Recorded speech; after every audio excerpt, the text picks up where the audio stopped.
So I seen Joe over at the flea market the other day, Yeah. and of course, since it Durango's jail food pricing discussion. I didn't even know we were gonna talk about this, but so pleasantly surprised. Are we ready? Yeah. Oh, okay. Well, our contract was signed and in place in 2007. That's the last time we've addressed any food costs. And so I need to increase prices, and apologize for the timing and all that, but then I realize you really need to know because you're working on your budget also. So I'm just like, okay, I would not be doing you guys a favor if I waited and said, oh, surprise, here you go. So right now breakfast is at $2.14, lunch is at $3.40, and dinner is at $3.25. So food cost in the last 10 years, which What was the dinner one again? $3.25. Oh, 214 and 3. And then $3.25. Their main meal is lunch because it's a sedentary diet, and so you know That's you a bigger, have better more one. Okay. food at lunchtime than at dinner. It's supposed to be that way. Okay. Food costs in the last 10 years have risen 20%, and labor costs has risen 15% just with minimum wage. So we're going to be expecting at least a 20% increase on the jail cost for food. Did you break that down yet to the dollar amounts of each meal? No, I did not, because I didn't know how you were going to proceed with it. It's Yeah. you know, we have if you look at the contract, it's a 6-month thing, I mean a 60-day thing. If I tell you guys, you know, these are going to be some changes that I need to make, you guys can decide what you want to do with that.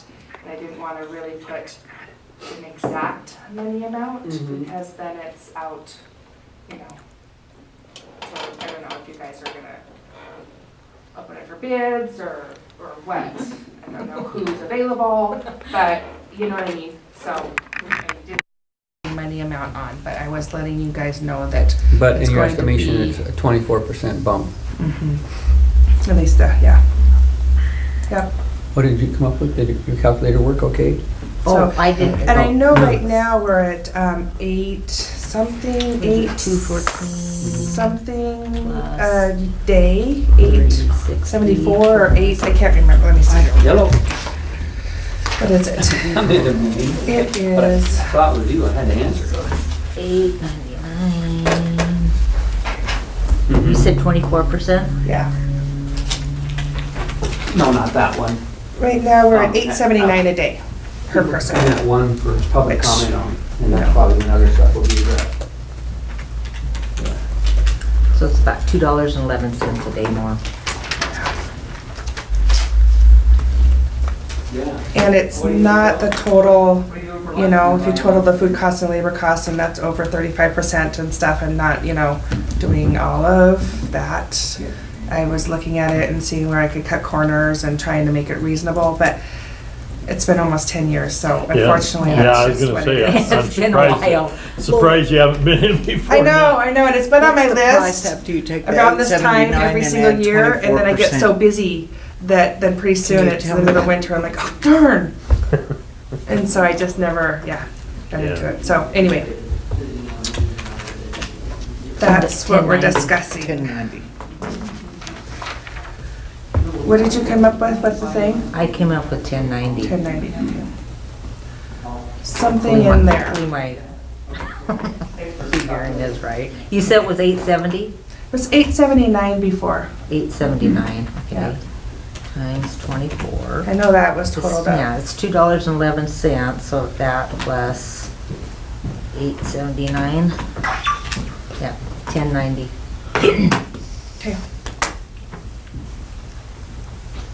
How many you been doing on an average here? I haven't figured it that way. You know, I haven't figured out the average. It's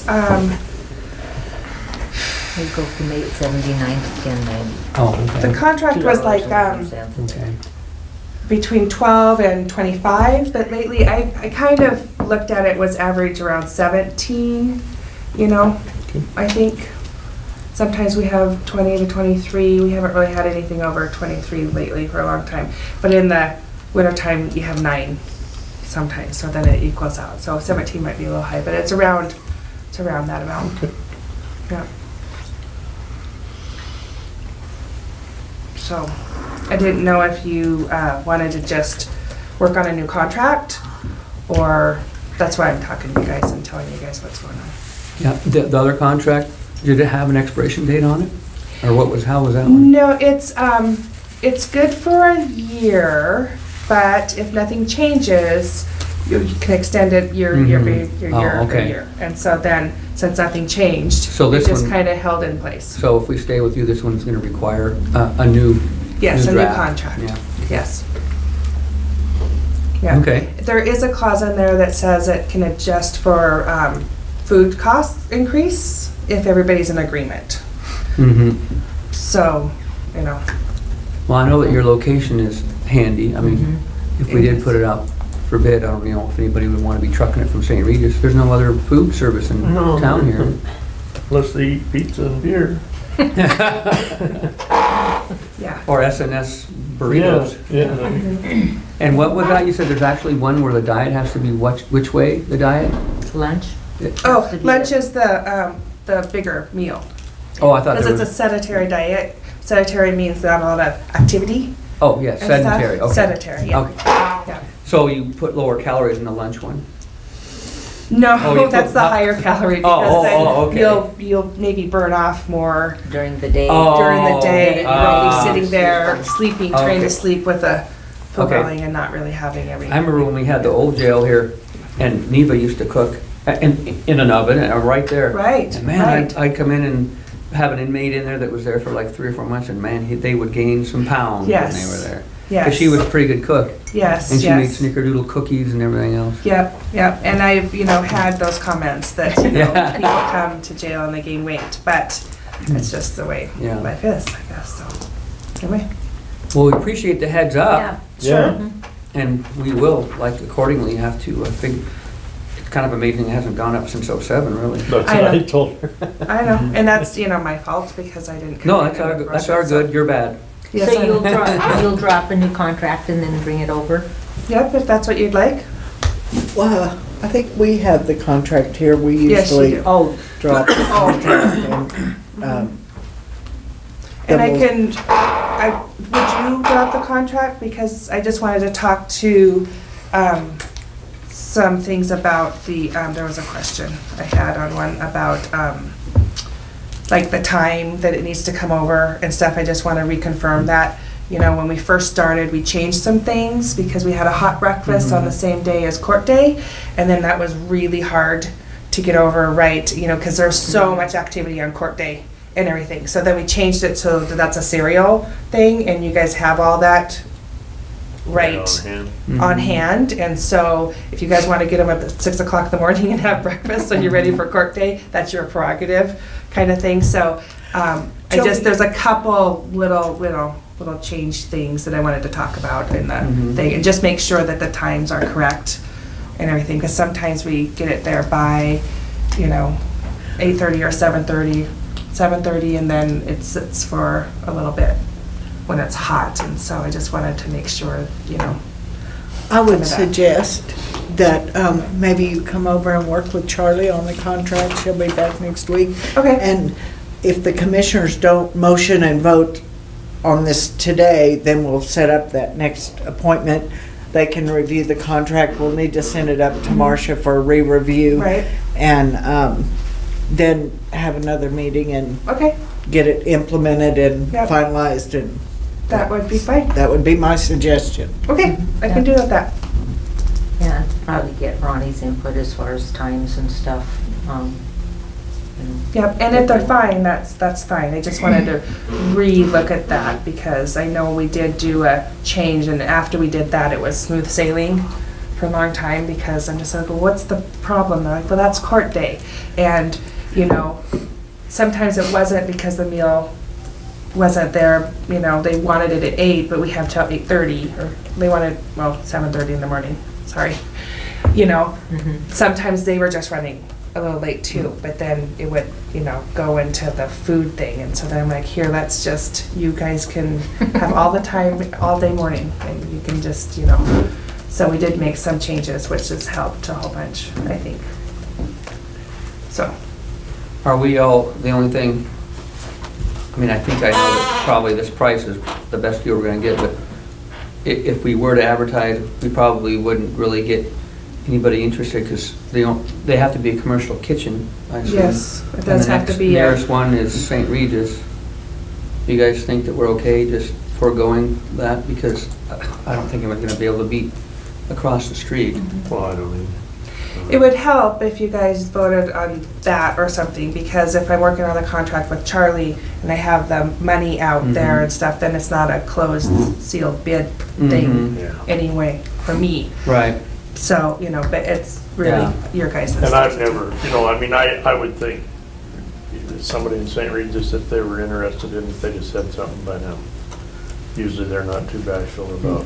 Yeah, saying, hey. And we're And you gonna- probably know, I mean, you're still friends with the other commercial cookers down It there. hasn't come up at all. I just wanted to make Fact, sure we brought that up. The travel and the I'm pretty insurance, the confident that travel there's and not everything anybody is else just interested, hard. but what do you guys think? Should we go ahead and give her the?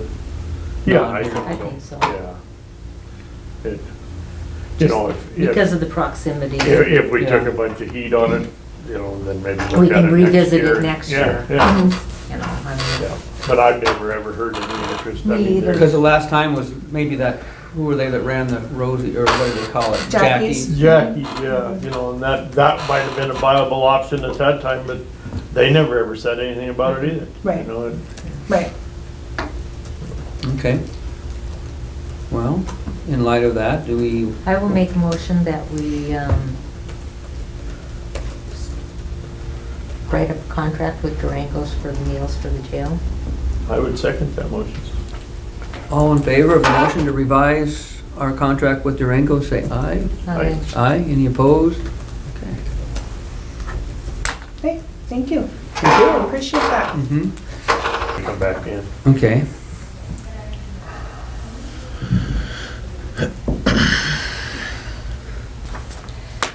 Strategic planning. I don't know if I have a copy of this one. Scotty Killen, that is in the minute. Is that the public health officer? Was that public Mm-hmm. health officer? Yeah. Yeah. do I you read the Well, remember? there's not so much that you can really do with that, is there?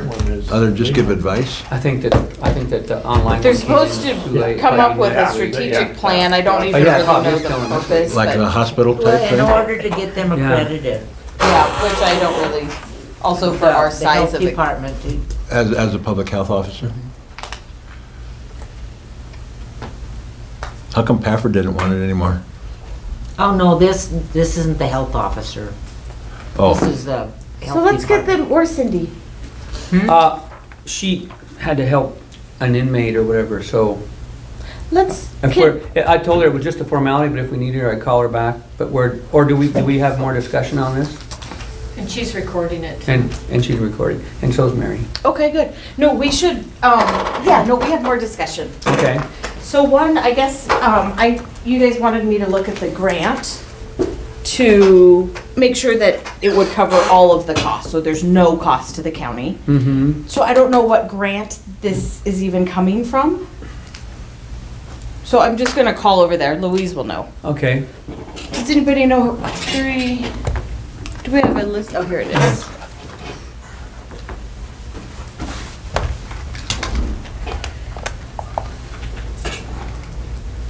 And then, like I was saying, I think this is also, hi Shirley, it's Jessica, how are you? Good. So, on the agenda right now, I guess we're looking at, and I'm not sure who to talk to, I don't know if you or Louise would know more about it, but we're looking at this contract for the strategic plan project, or strategic planning proposal. Oh, good deal. Okay. Okay, thanks.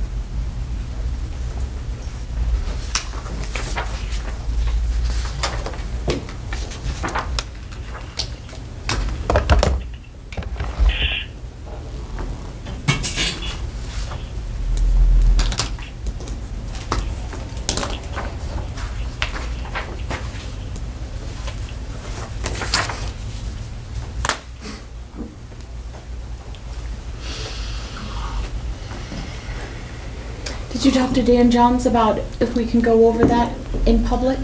What did he say? Since it has their rates. Jessica, Yes. can you table that for a little bit? She in fact is not in the office. I thought she was, and I will have her give you a call at 3556. Sure, or do you just know, what grant is this coming out of? I don't know the answer to that, but I can. Does I can Louise? check.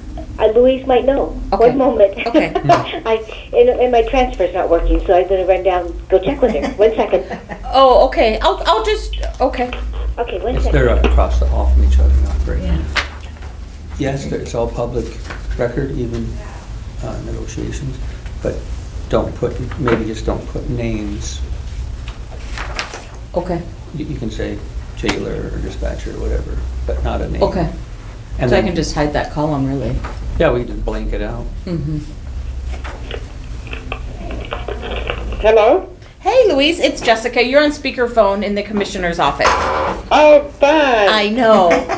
How's it going? Good? Oh, it's going good, yeah. Good. So I guess you guys are thinking about doing like an independent contractor, or hiring somebody to do this strategic planning proposal.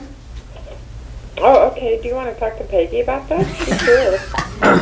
Is she there? Oh, she's not, oh, She's never not mind, there. sorry. Do you know what grant it's coming out of?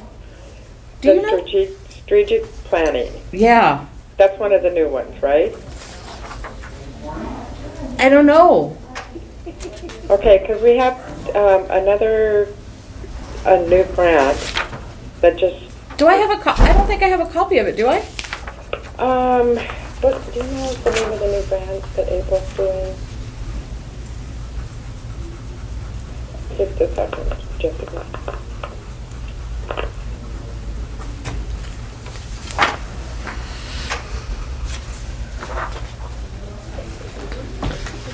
What is that? Oh, that must have been a T-bone Oh, that's purchase ad beginning? sales. Is that, Oh, that's Best Something from ad Beginnings? sales. It's a is that, 923. let's see. You know, let's do this. Yep. So, do you think Probably it's a Best pump Beginnings? thing I was for gonna a say you truck. could just have Peggy call me back when she. Clamps. Yeah, Oh. probably have Peggy, I'll have Peggy tell you, but I'm pretty It's a sure hydraulic it's gonna hose be or it. something. That one just started, and I think Okay. Okay. it's gonna be starting, so. Just have her call me, and if she can't, if I'm not there, maybe call the commissioner's office or Nicole and track me down, because I'm here. Okay. Oh, all right, Okay. that sounds good. Thank you much. You Goodbye. bet, bye. So we should just table it for a little bit till you can hear back? Yeah. Okay. Yeah, I didn't know anything about this. So. So what Okay. is a strategic plan, what's the basis on that? That's the first I've heard about The it. hospital has to do one too, It's about and the collecting health data. department has to do one, so they are kind of working together to get their accreditation. There's like three, I think didn't she say there's like 3 steps, and this is one of the steps in getting the accreditation. Is the same concept as the disaster plan, the annual disaster plan, where they all get together and say what they're gonna do for an exercise? No, I think it has to do with collecting a bunch of data about the population, They did that, wellness in the area. Okay. they did that survey, and then, they collected all that data, and then that's part of this strategic plan.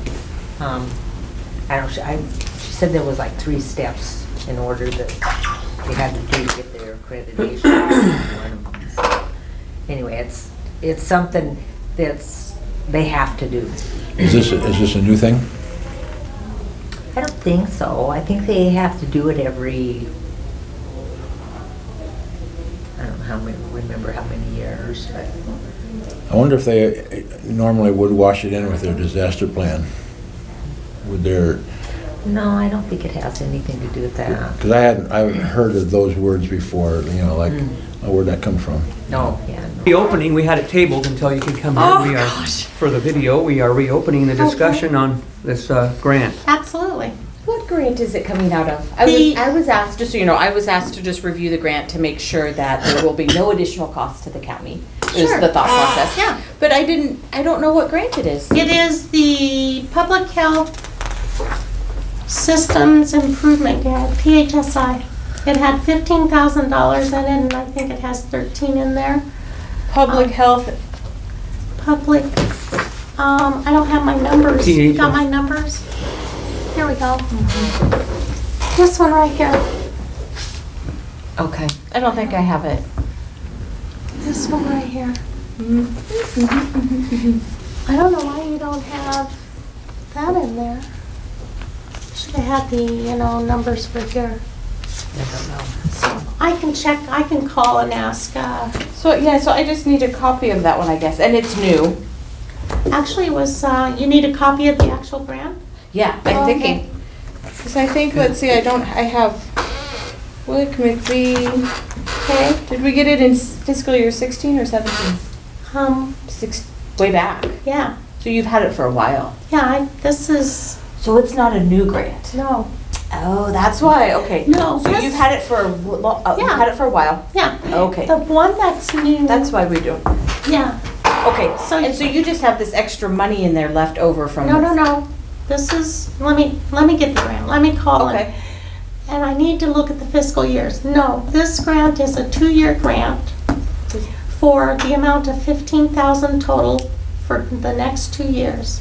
Through February 2017, it looks like on Yes, this thing. Mhm. Yes. Okay. And so, this grant was to help the health departments get accredited or follow the process of accreditation. So we elected to do in this grant to do our community health assessment, our community health improvement plan, and our strategic plan.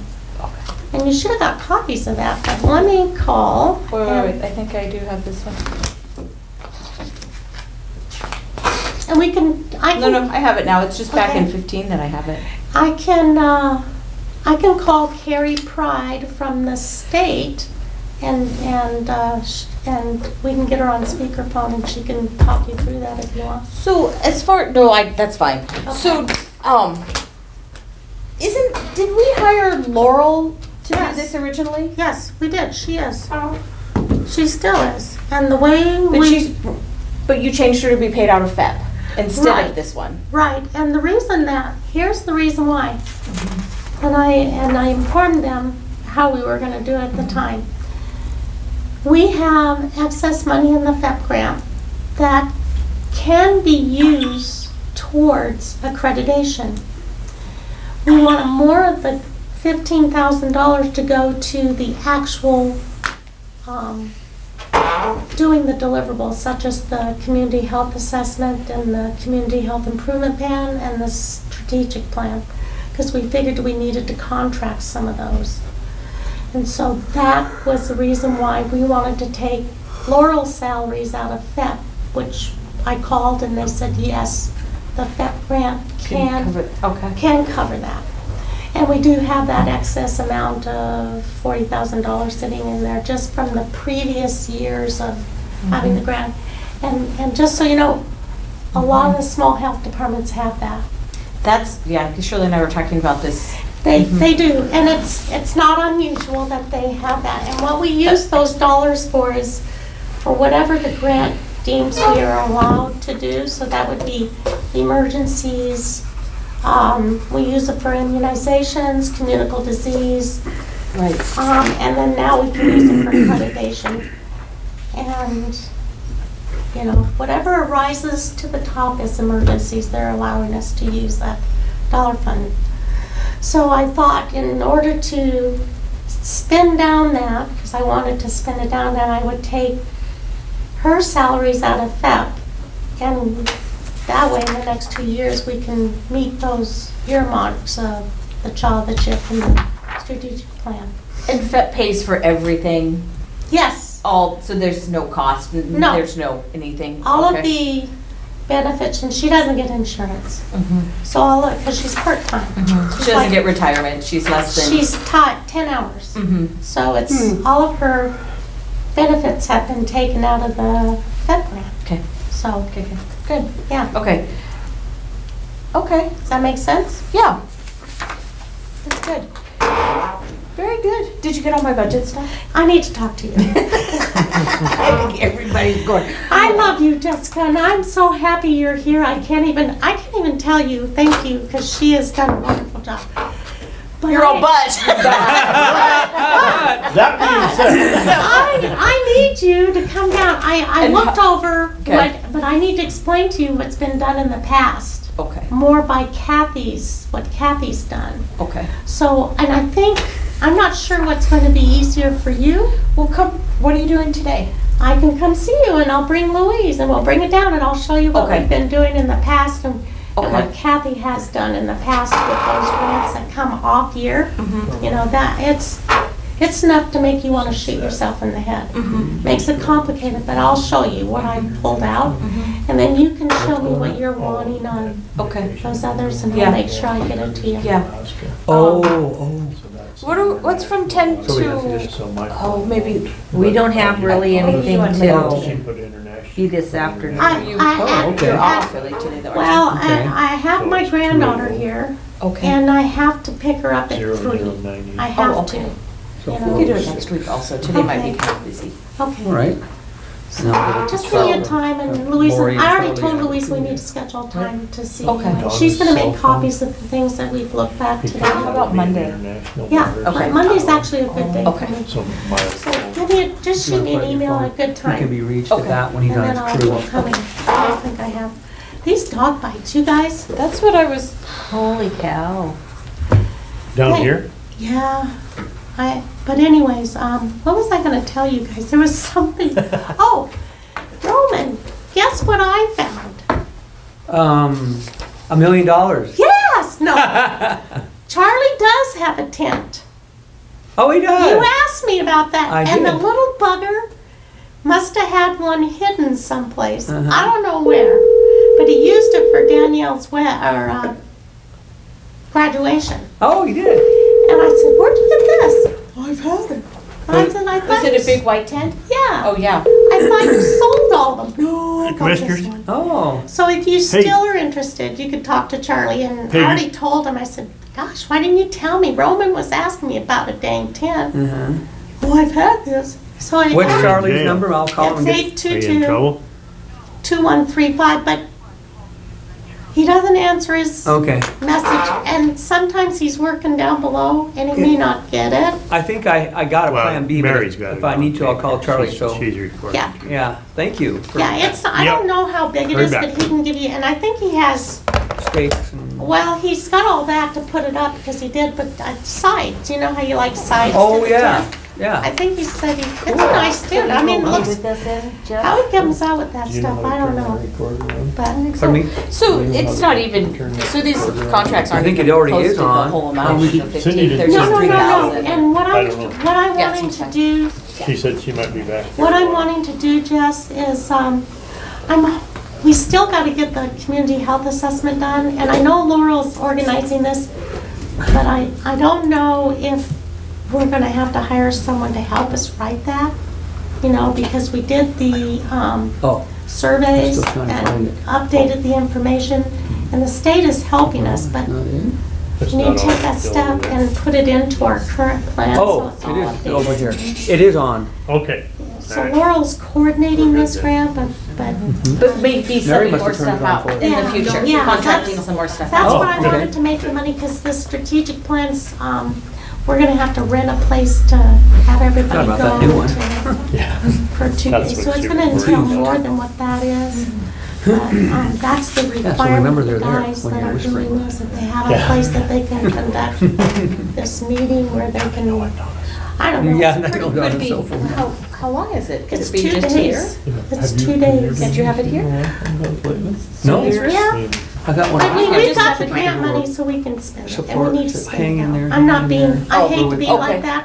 I hate I to said be my like daughter that. wants I'm to a come money out. Give saver, her as 5 you years, Yeah. know. makes Yeah, yeah. $9.75. But She if has we to gotta pay spend part it of out, her let's health spend the insurance. damn thing out. Okay. You know, So let's- you're Still recommending this to Yeah, I think everything? he's the best one. He's done it for the hospital. He's Montana. And he knows rural frontier communities. So I think, and he's cheaper by $1,500. Well, I will make a motion that we approve J.W. King as a contractor for the strategic That makes plan sense for to you? $3,000 for the health department. How much- That's how much- good with it. How much is that? Yeah, 3,000. okay. Remember this, Dwayne? Next time I'll- 3,000. Yep, okay, I would second that. Next time I'll make All sure I right. come see you. when All in I- favor of Commissioner Johnson's motion, say aye. I. Any opposed? No, I wasn't even- Being none? I didn't Okay. know involved in it. I didn't either, so So- that's why. Mr. Tim? Look at it. If you get done early, Tim call and we can start looking at that. Oh, okay. Spreadsheet. All right, guys. You sit right Good, there. and you? Good. What's that? So you can sit right there if you want. I don't want to be in charge. Seems like you're in charge if you're over there. You don't like the hot seat? I don't think so. Me either. The seat of your pickup was pretty hot the other day. I saw it on the news. Yeah. It wasn't even me driving it. Which station? KECI. KECI. And there goes Commissioner Lori Johnson driving away. I'd have reported it as stolen, I would've. Yeah. They took my pickup. It had to be worth it. I'm incognito today, I brought my granddaughter's car down. Everyone's probably gonna laugh at me if they see my car. I came down the ramp. Did you I ran over have it something on the that's got a Cedar Creek sticky Bridge where and it's the a sign car here, just that's lasted me sticky coming down the ramp, off the side? flat. So I'm over there flat Oh, no tire. kidding. One more. There. All I got is one of those stupid donut tires, so. Uh-oh.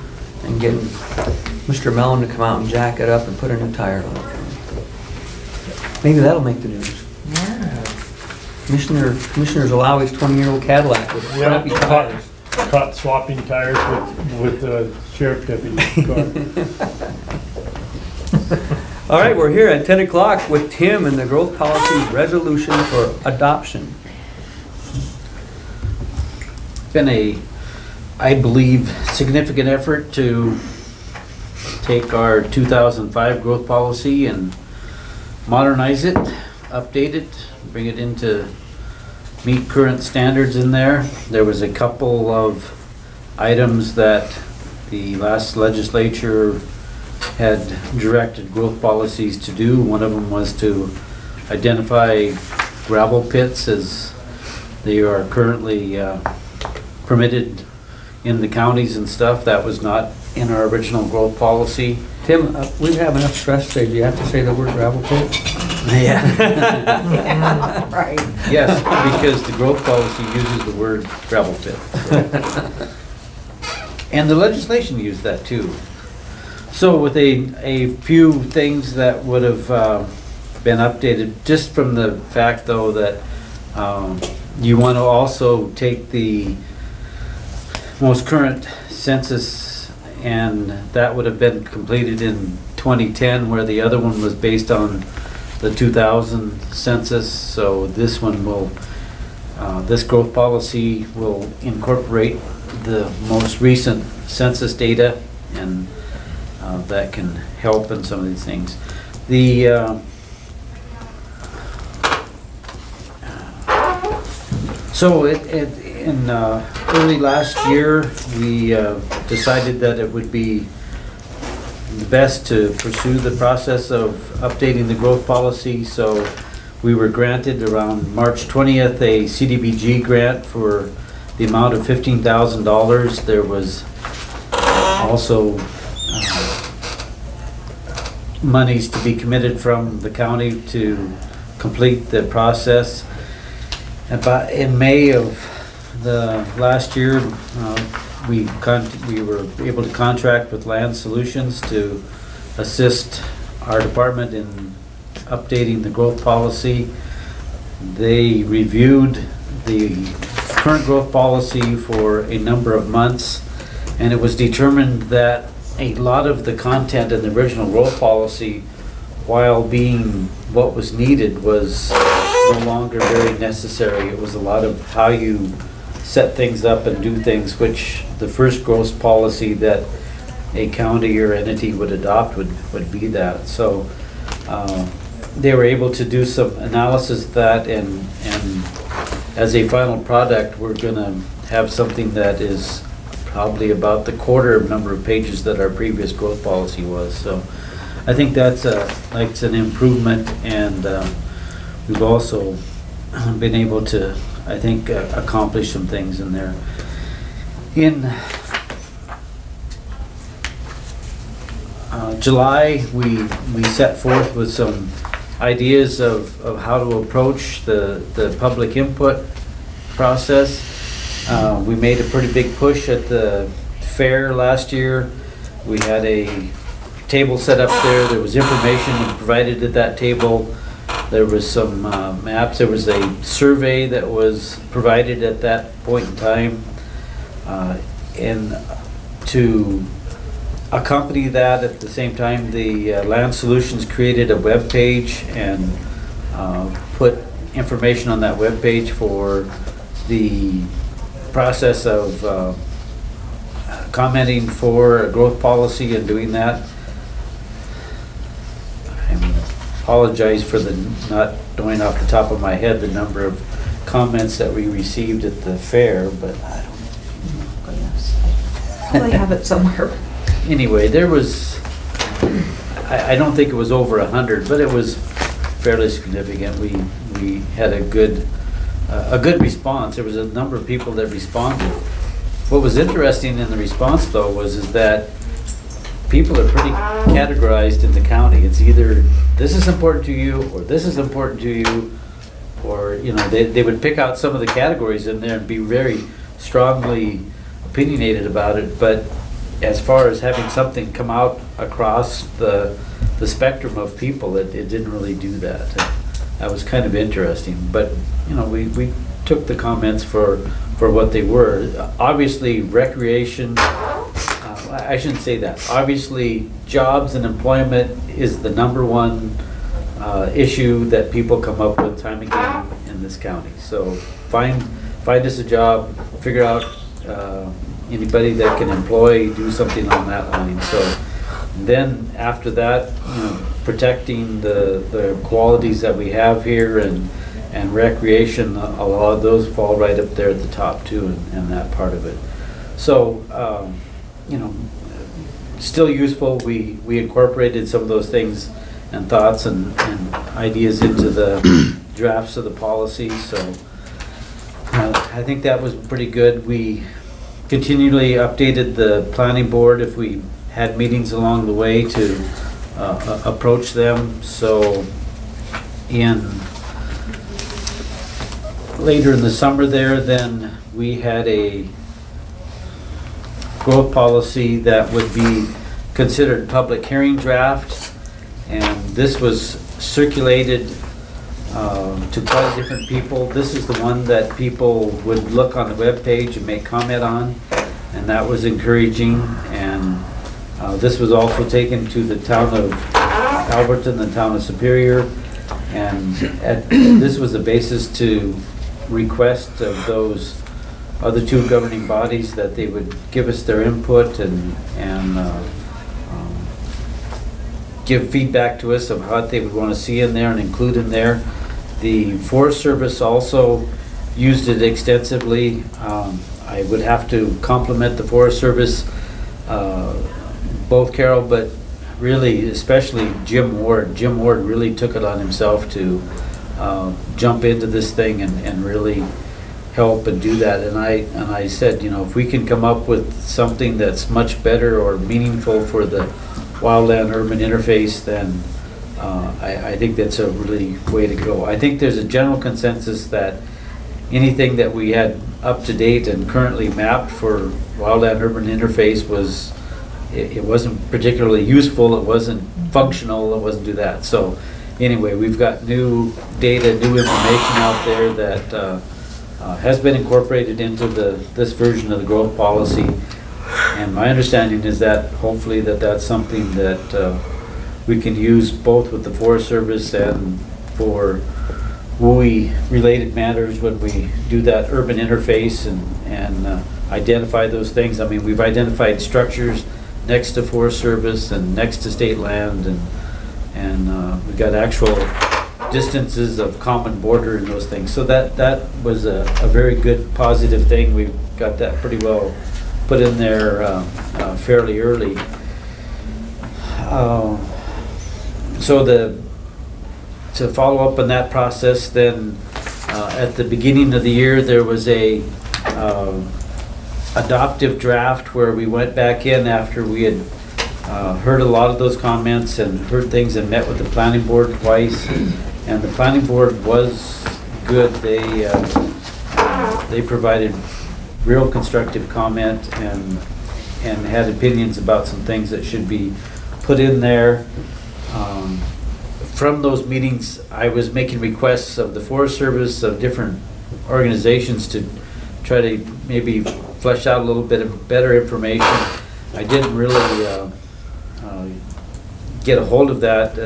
We just kind of asked for it, but if you don't get it, you can't really do that. They wanted a little more information about the trail systems and how that would work in the county, but we weren't able to really add any more to that from what we did with the current recreation and doing that. It's just gonna kind of be what it is in there and stuff. We made some additional comments on that, and a few things like contiguous bike path through the county type things kind of gelled and got good reception from people. Is that, yeah, that would be a good long-term project, is to try to figure out a published route for bikers to say, get on here, get over here, go over here, do that, and minimize the amount of time that they'd be on the interstate. So, Can I ask a question? Sure. You see all these bike paths, like Idaho has them all over. I mean, you see them over there from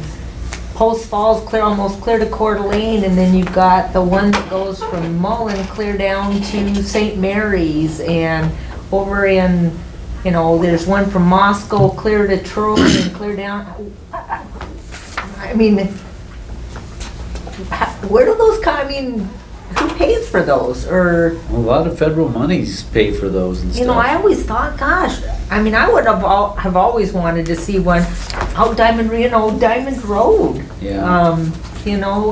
You see that one, that Frenchtown, from Houston to French. Yeah. I mean, how do you Well, that go one about? at Frenchtown was Well, kind of yeah, a that big was kid, because that kid got killed. But, Yeah. but you see them all over. The and- one at Stevensville, a kid Yeah. got hit on a bicycle down there. So it. We hate to it's- have somebody get Yeah. hurt before. you We've had two get of them one. killed on the cutoff road. Well, yeah. One was walking, one was riding a Yeah. bike. So, and then, that's where the Highway 135 project, is coming, and the state looks at that and do that. So you need some priority, but I think that you kind of just have to start with saying, here is the identified plan, here's an identified route, and then just try to put those things together. It's the Forest Service is in total agreement that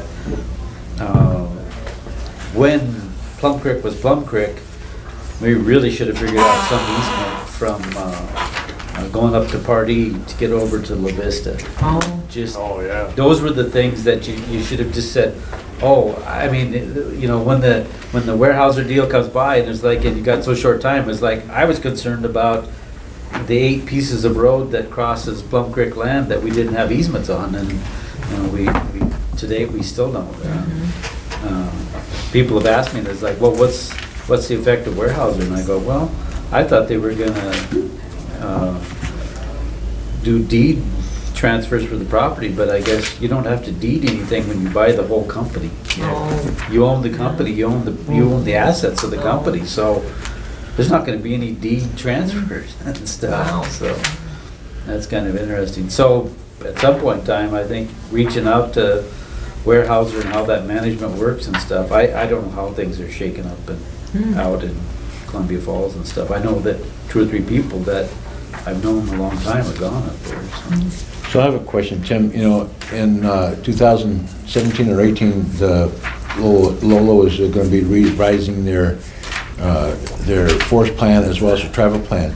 And you said that Jim, you worked real good with Jim, trying to get some of the nuances for the growth policy taken care of.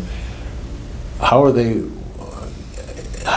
going to be able to use that as input into what Mineral County wants or needs for the forest plan. That's what I'm getting to next. Okay. Good question, Dennis. Good question, Dennis, anticipated. So, the adoptive draft went out, and like I say, we had a good feedback from that. If there was a area for the growth policy that needed to be touched on, I think we've given you a one-page document. And this is the most recent, and it's the most recent information that I started with the, I don't know, would you don't call it a coalition meeting? When do we meet over here at the Forest Service? Yes, Resource Coalition. Yeah. Resource Coalition, okay, so we started there, saw a few people there, started asking some questions and engaging Kevin pretty heavily and stuff.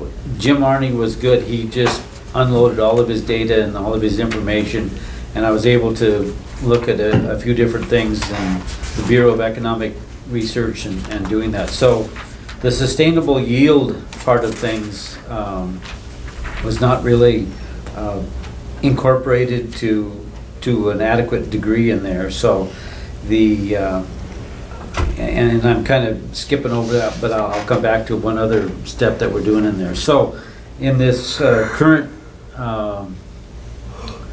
version that would be adopted, we added conditions and some objectives in there with the Forest Service. And did you want to do this? No.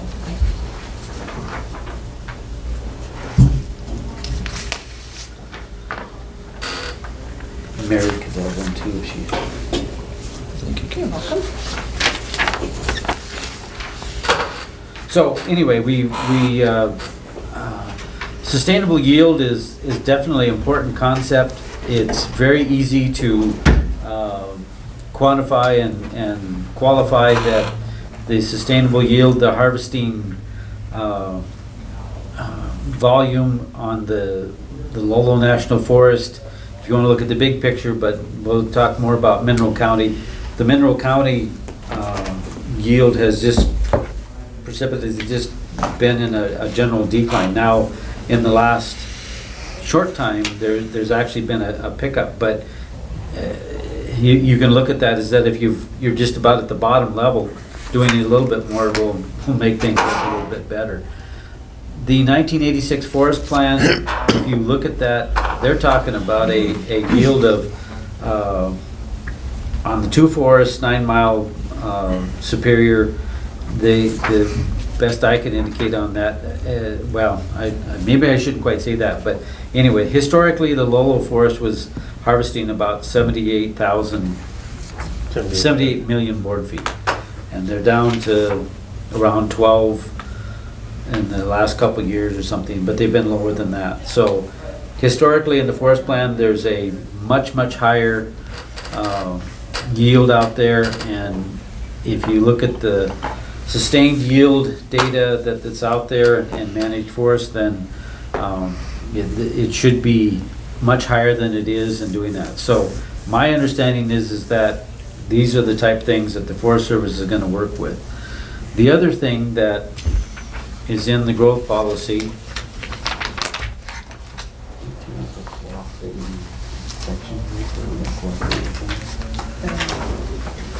Kevin had that comment. I don't know about finding you the exact section of it, but anyway, I have really strived and hopefully have put together the language, and from what I can tell and people that have commented, it's language that's going to work, but it's moving from not just the cooperating status or whatever, it's the player at the table status with the Forest Service, and that's the language that I found out there, and I found it in other places, and that's what's incorporated in here. So whether that's going to translate into much, but it seems to be what they said was working in Idaho or some of these other places where the growth policies were out there. So an upshot from that is that I think that the resource use plan for the county could get revisited, and I think we were trying to translate that into something that's going to be an objective and try to get a goal there. And then the community wildfire plan, both of those could have some update to them and bring them into more current status with especially the data that's included in those. So I think those two areas, I concentrated on them heavily, and yes, I did the sustainable yield kind of at the last part of it in there, but I believe it's there. I think that should help with the discussions with the Forest Service. You have to be somewhat careful about a growth policy because it is a policy. It kind of needs to line out the things and do that things. You can try to put some of the specifics in there for the actions that you're going to work on and do that. And Kevin and I and Dave DeGrand-Prix and we came up with something that hopefully will be, like I say, we'll just work on that part of it. So. I'm sorry, Tim, what was the other plan, the resource use plan and the wildfire plan? Community wildfire plan. Community. Thank you. One thing in the community wildfire plan is that there's a hierarchy table in here that tells you these are our highest areas to take a look at and need the most attention in here. And it's kind of interesting that a number of these have had significant work on them and stuff, so that would be one thing that would be rearranged just to come up with a new priority on that. So. When they did that prioritizing, I don't know how recent that one is, but they looked at what was already in the pipeline with the Forest Service versus what were also hazards that were on the I-90 face where there's a lot of impact on there, and that's how they each of the fire departments got together and said, okay, these are our priorities. But that's been 10 years at least. I don't know when that date is, but things have changed since then. Yeah, there's need to take a look at that. So Alberton is pursuing, I think, some grant opportunities this time. I kind of got a little bit of mixed signals at the last meeting. I thought they were proceeding and going ahead with a grant application, but I've tried to put some additional language in there. There's a notation down there under goals, that would goal number 8, that Alberton is working on that water system, and they've done some initial identification, so it's important to include that into the growth policy so that any CDBG or any of those other TSEP grants, those are incumbent upon your growth policy identifying those as projects that should be worked on. So that's kind of where we are to date. If we need any more discussion about the process and the particulars and stuff, so you will be the first governing body to sign. The Alberton Town Council will be next, and the Superior will be the following Monday. Alberton Town Council next Tuesday, and hopefully then we've had the contract extension from the CDBG, and also we amended the contract with Land Solutions for an additional sum of $3,000. On the good news front, I approached the two towns and I used growth policy data and came up with a matrix for that the county would be responsible for $2,126 of the amended 3,000. Alberton would be responsible for 298, and Superior would be responsible for 576. I approached the two town councils with that concept and proposal, and they both agreed that that funding would be acceptable to them, so we'll have approximately $900 of that 3,000 come back to the department here, so that it'll offset some of that amendment cost there to some degree, but I think that was good. I think partly that tells me that they are also satisfied in buying into the product that's being put out there and stuff, so. Well, good. I mean, I would think if you weren't satisfied with it, You wouldn't give you any money. I wouldn't give me any money. So you put a lot of work into this. So thank you. Well, if it can have some longer term benefits and everything else, it'll Yeah. be well worth it. So what's the advantage of knowing what the next revision or amendment would be? Is there something that we can be doing now as a county to prepare for the next amendment or change in the growth policy? And is it important enough to be thinking about at this time? I think right now, we're just gonna have to start seeing some of this play out. I did struggle because, you know, we're putting these things in here, they're maybe to some degree generic, but they also should have a real effect on the upcoming forest plan that is coming out there. Primarily from the standpoint is that we want to participate. We don't want to just hear about the process and be updated about the process. Mineral County wants to participate in the process. And that's what they said in Idaho, is that, well, gee, your growth policy doesn't really say that how you want to participate, what you want to do. Well, that's what we put in. One other thing that we have to watch for is that they're going to combine the Bitterroot and the Lolo together with the same team and do them both at the same time. And my concern is that we might get whitewashed, you know, out of any decision process. So I'm glad that this is probably, you know, they're going to, you know, for what we're asking for is to be involved in it. You know, but that's the latest I just read, last week, and they sent out an email or something like that saying that they're going to combine the two tasks as one task, and we are not the Bitterroot. So that's something to raise my red flag up. Well, also on that front though, is that the Forest Service has several planners, and one of them is in Whitefish.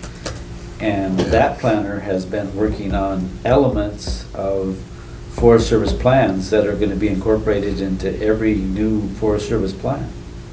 They're trying to upfront address the wildlife issues and some of these other issues, and they're putting them right out there now. If they get that information into the public arena and get it accepted, then they can go into these other Forest Service plans, and first of all, it won't be litigated. They won't litigate on that, because if it's gone up there and gone through the thing, and the fact of the matter is that Flathead Forest and their process up there has went to court like, what, 6-7 times, and I think they prevailed in almost every one of the cases, so they're doing something up there that seems to be a little more correct and progressive than their right approach. So. They also have a better timber base though to base everything on too. So. A grizzly bear up there, and the grizzly bear, it doesn't matter where the grizzly bear is, and yeah. The lynx and everything. I mean, you know, it's the same species of animal that one place or the other. So I don't know. I thought it was a good concept for me, is beat out as many things as those can, so you can get down to the specifics that you need in your particular areas. So I've presented developed a resolution. Actually, Land Solutions, this was part of their contract to give us least a draft resolution, and so we have one that we've put together in the office here, and it, I think, summarizes the process. It contains the necessary references that you go along the process here, so with the public meetings and public involvement and process, so if there's nothing else, then I guess it would be considered the resolution.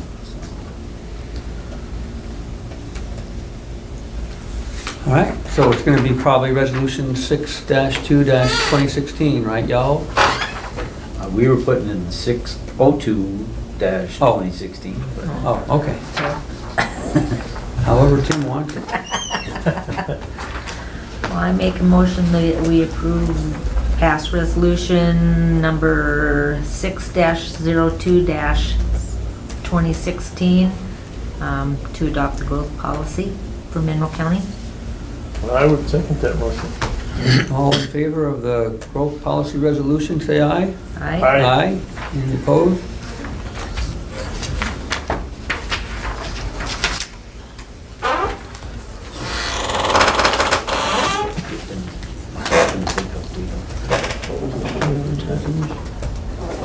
What was the number on the resolution? Here it is. 0602, sorry. Yeah. Tim didn't put a 06 on it. That's what we've been calling it. In the documents. Yeah. All right. You want her to have this, or do you want? I need to make a copy of Okay, is that correct?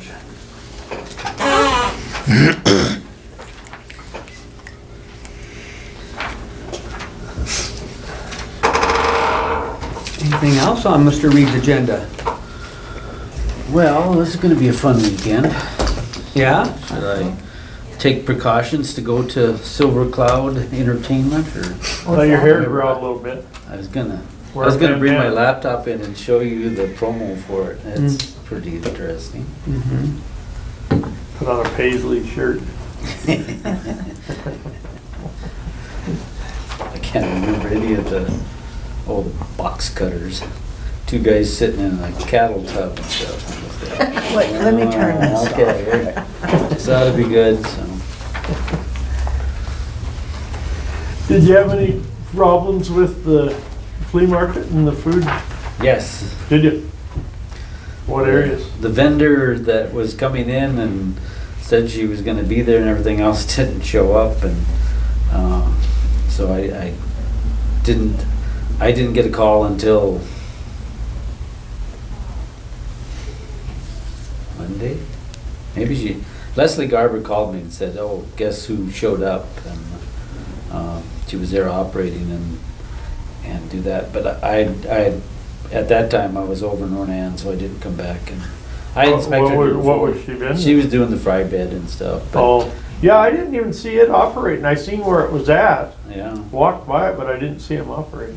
So she got there late, and I decided that having a call out for the weekend to come back over was not worth the thing, since I, inspected her before and set her up before and do that. She, in fact, I think she sent us the fee after the fact, but I'm probably just gonna return it and stuff. But the other one then, the other issue is that Flathead is licensing their kettle corn people as temporary food events, but a temporary food event, licensure process from another county is not transferable across county lines. You can't go into another county. Oh, really? Right. And so the guy goes, "Well, I'll pay the fee, and I'm going, yeah, they licensed you up there. They did the whole process and everything else. I mean, it's just, I didn't want to collect a fee from him without being able to give him a license and do something and stuff. And we don't have a license to give him, or? Well, I mean, I wouldn't have been able to process anything until way after the fact. I could have, but I told him, I said, I didn't know if the fry bread guy was gonna show up or not and stuff, and she didn't show up, and so I kind of thought she had a her brother passed away earlier in the week, and she had issues, and I didn't think that she was gonna maybe show up at all and stuff. But I told him, I said, if she shows up and I license her and everything else, then I'm really gonna be back probably to get a license from you, because I said, I wanna be consistent, that's what I wanna do, so. So the other, but the other kettle corn was all set up and going and stuff, so that was fine. What about I noticed walking around there, what about the stuff that's canned that isn't labeled? Is Well, there anything on, the exemption, there's quite a few things exemption, but that Amish outfit from Gold Creek and everything else, I jumped their case again, and last year I told them, I said, you show up with some of that same stuff, and you're either gonna show me a license or else and stuff.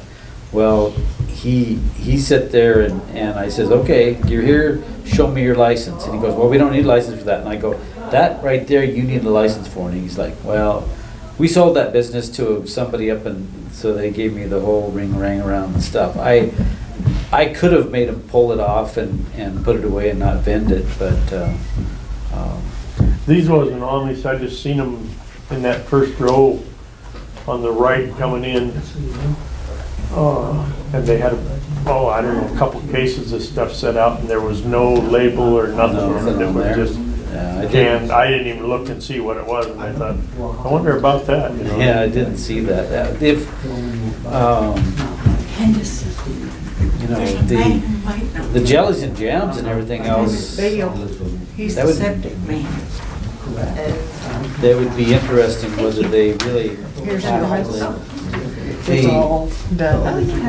Stacy's got the original one. there's the cottage food concept where those people can vend directly to people, but they have to have a license from the county, and they have to do the labeling, proper labeling, and do that. So, but the farmer's market concept where people can sell jellies and a few baked goods and everything else, they really don't have to do anything.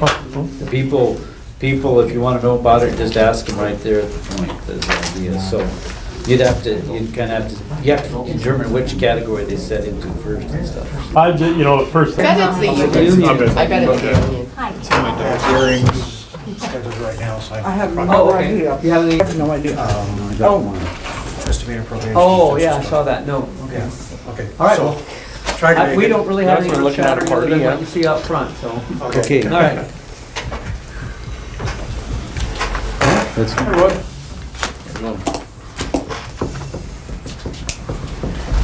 How's the road? Well, I better wait, but I'm gonna shoot the breeze with you anyway. It's good. There's no, how come we're doing no signals? Do you need the internet? No. Stay there in case they got Bob some didn't kind of mind you. meltdown, electricity, like that. June 3rd, 4th, that's like tomorrow. Those aren't gonna be. We're here with department head meeting. Started this side last time. I'll start, I don't care. Okay. We, as many of you heard, we were supposed to have a felony jury trial yesterday, and we're all ready to go, and got in there, and 10 minutes before jury selection, the defendant decided to plead guilty, so freed up the rest of my week, so. All right. So, We've been, Lorna's been working some in dispatch, and Rich, our intern, acted as bailiff yesterday for us, for the short amount of time we needed him, and we've got a few more trials scheduled between, I think we have, our next one is scheduled in like August, and we've got some in September, and just staying busy. I mean, nothing's slowing down for us up there, so that's that. so you didn't do voir dire or whatever they call it at all, I guess was all done. My favorite part, and I Alright. missed it. But we had 55 happy people when they were dismissed. Oh, well, happy that they didn't have to stay, but probably not happy that they had to show up in the first place only to be sent home. Yeah, So we'll Give do them their that mileage, expenses. Kathleen. I know, well, That's my day. we'll be asking for that at sentencing. yeah. All right, Ms. Brown. Well, that's been our week. Trial that You didn't go. guys get so consumed. It is. You have no idea. I'm still working on that, and then I'll do expenses later on this afternoon, hopefully get all that stuff down. But, yeah, we had a civil trial that did go away for next week, but we have 6 other criminal trials that are set from the end of July through mid-September. So, it's rolling right along, so things are about the same. Parenting plans, but we've had a few marriage licenses, so, you know, a few happy, positive things too. We even had a happy divorce. Oh, wow. No crying. Sometimes. Yeah, so, yeah. So that's about it. Mr. Chamberlain? Springtime, garden questions, soil tests, weeds, usual stuff. Dave's out right now trying to get some stuff done before the wind picks up, get the little spots taken care of. Forest Service stuff, meeting on the 7th of the Resource Coalition. Got a lady coming to talk about the delisting of the grizzly bear and what impact that's going to have on the Superior 9-mile Mineral County front. She'll take about a half hour, and then we're going to get into defining local and all that kind of stuff, and then Carol's reports. So it should be a rather short, but it's informational meeting. We got a work day scheduled for the Resource Coalition to open. We're thinking we're going to open the Trail Lake Road off the Hoodoo Loop up there that goes down to Trail Lake. It's closed right now, not closed, but grown in. Logs and brush across it on the 25th of June. Coalition and some Forest Service folks are going to go up and open that one. And then there's the piece off of Moore Lake Road that goes on over into the Little Joe. We're going to do that one probably in the first part of July, get those opened up. And the Forest Service is talking about putting some money into hiring a blade to put the finishing touches on it. And so I visited with Carol this morning, so that part's positive. We're actually going to get some roads that they considered closed because they hadn't been used, so it's okay to close them type thing. We're going to get them opened again and people can use them. Yeah, I thought that one at Moore Lake was closed, you know, I didn't. Yeah, well, I guess there's some trees in the middle of it. Oh, yeah, it's. So hopefully that's where the blade can help us out a little bit. But anyway, There's so a lot that of part's moved. roads. Pardon? I said there's even main roads right now that's got a lot of trees in Oh, them. yeah. I mean, just what Kelly's been having to do, there's lots of trees across roads. Well, I've been asking Carol to identify some of those, and if folks are out and about, and you come on those kinds of roads that are still on the map, but they're impassable, we need to know it. We need to keep them open and acting, because that's the first thing the Lolo or the forest plan's gonna look at is, well, you're not using it, so you won't miss it, so we can go ahead and close it. Well, that's not the case, so. And the good thing is Joe, I think Forest Service hired Joe Hughes back, so they'll have a road guy now on the ground, you know, looking for that kind of stuff, so. Good, okay. Other than that, we got camp coming up. We've got 15 Mineral County kids going to Loon Lake Camp. That's the most we've ever had. Usually lucky to get 1 or 2. And so this year they're having fundraisers and a bunch of them going. We got a shooting team going back to the Nationals at Camp Perry end of the month. Be 3 of our kids going back to shoot in the Civilian Marksmanship Program National Championships back there in the Sporter class. And then Jonna goes on from there to the the American Legion Nationals at the Olympic training site in Colorado Springs. So that project's moving forward. That's about it. That's part of the 4-H, the Loon Lake camp? Yeah, it's a multi-county camp. It's held up by Ferndale out of Big Fork up there. And we've been going, well, forever. I've been going up there, and then I quit probably when Dave started in, and he's been going for the last 10, 12 years. But there's usually 100, 110 kids from all 3 different counties, 4 different counties up there for a week. My youngest son Carter went to that last year. He didn't stop talking about it for about a month, so he had a good time. Yeah, they have fun. It's on a beautiful facility. They got independent cabins out and about through the woods, and then they're on a lake. They have canoes and swimming, and they keep them busy even when the weather's lousy. They got a big lodge area where they can play inside if they have to, and they keep them busy. And the junior counselors or counselors, we have 3 of our kids here in the county that are among that group, and they actually plan the camp, and the agents pretty much just step back and let them run it as best they can. So it's a good learning experience for everybody, so. Kevin, can you give an update on the 3-phase power thing? Probably everybody knows but me, but I was curious. No, it's, about that. we got the easement finalized and recorded and done, and that's in Missoula Electric's hands now. And they're waiting on their underground cable to come in. And they will be staking, I'm thinking this coming week, and laying out the exact path of where the wire is going to be. And then as soon as they're up and running, their contractor will be out, and it will be in a relatively short amount of time. We've finally got through some bottlenecks with Department of Commerce where we're actually getting paid for what we're doing. It was taking forever, and the reports were never good enough, and they always wanted more, and so we just kind of waited them out and went until somebody went on vacation, and suddenly we got 3 of them through. So anyway, we're dealing with the process that way. But all of the Superior Meat side, the overhead side is done, and that's all been closed out and paid for.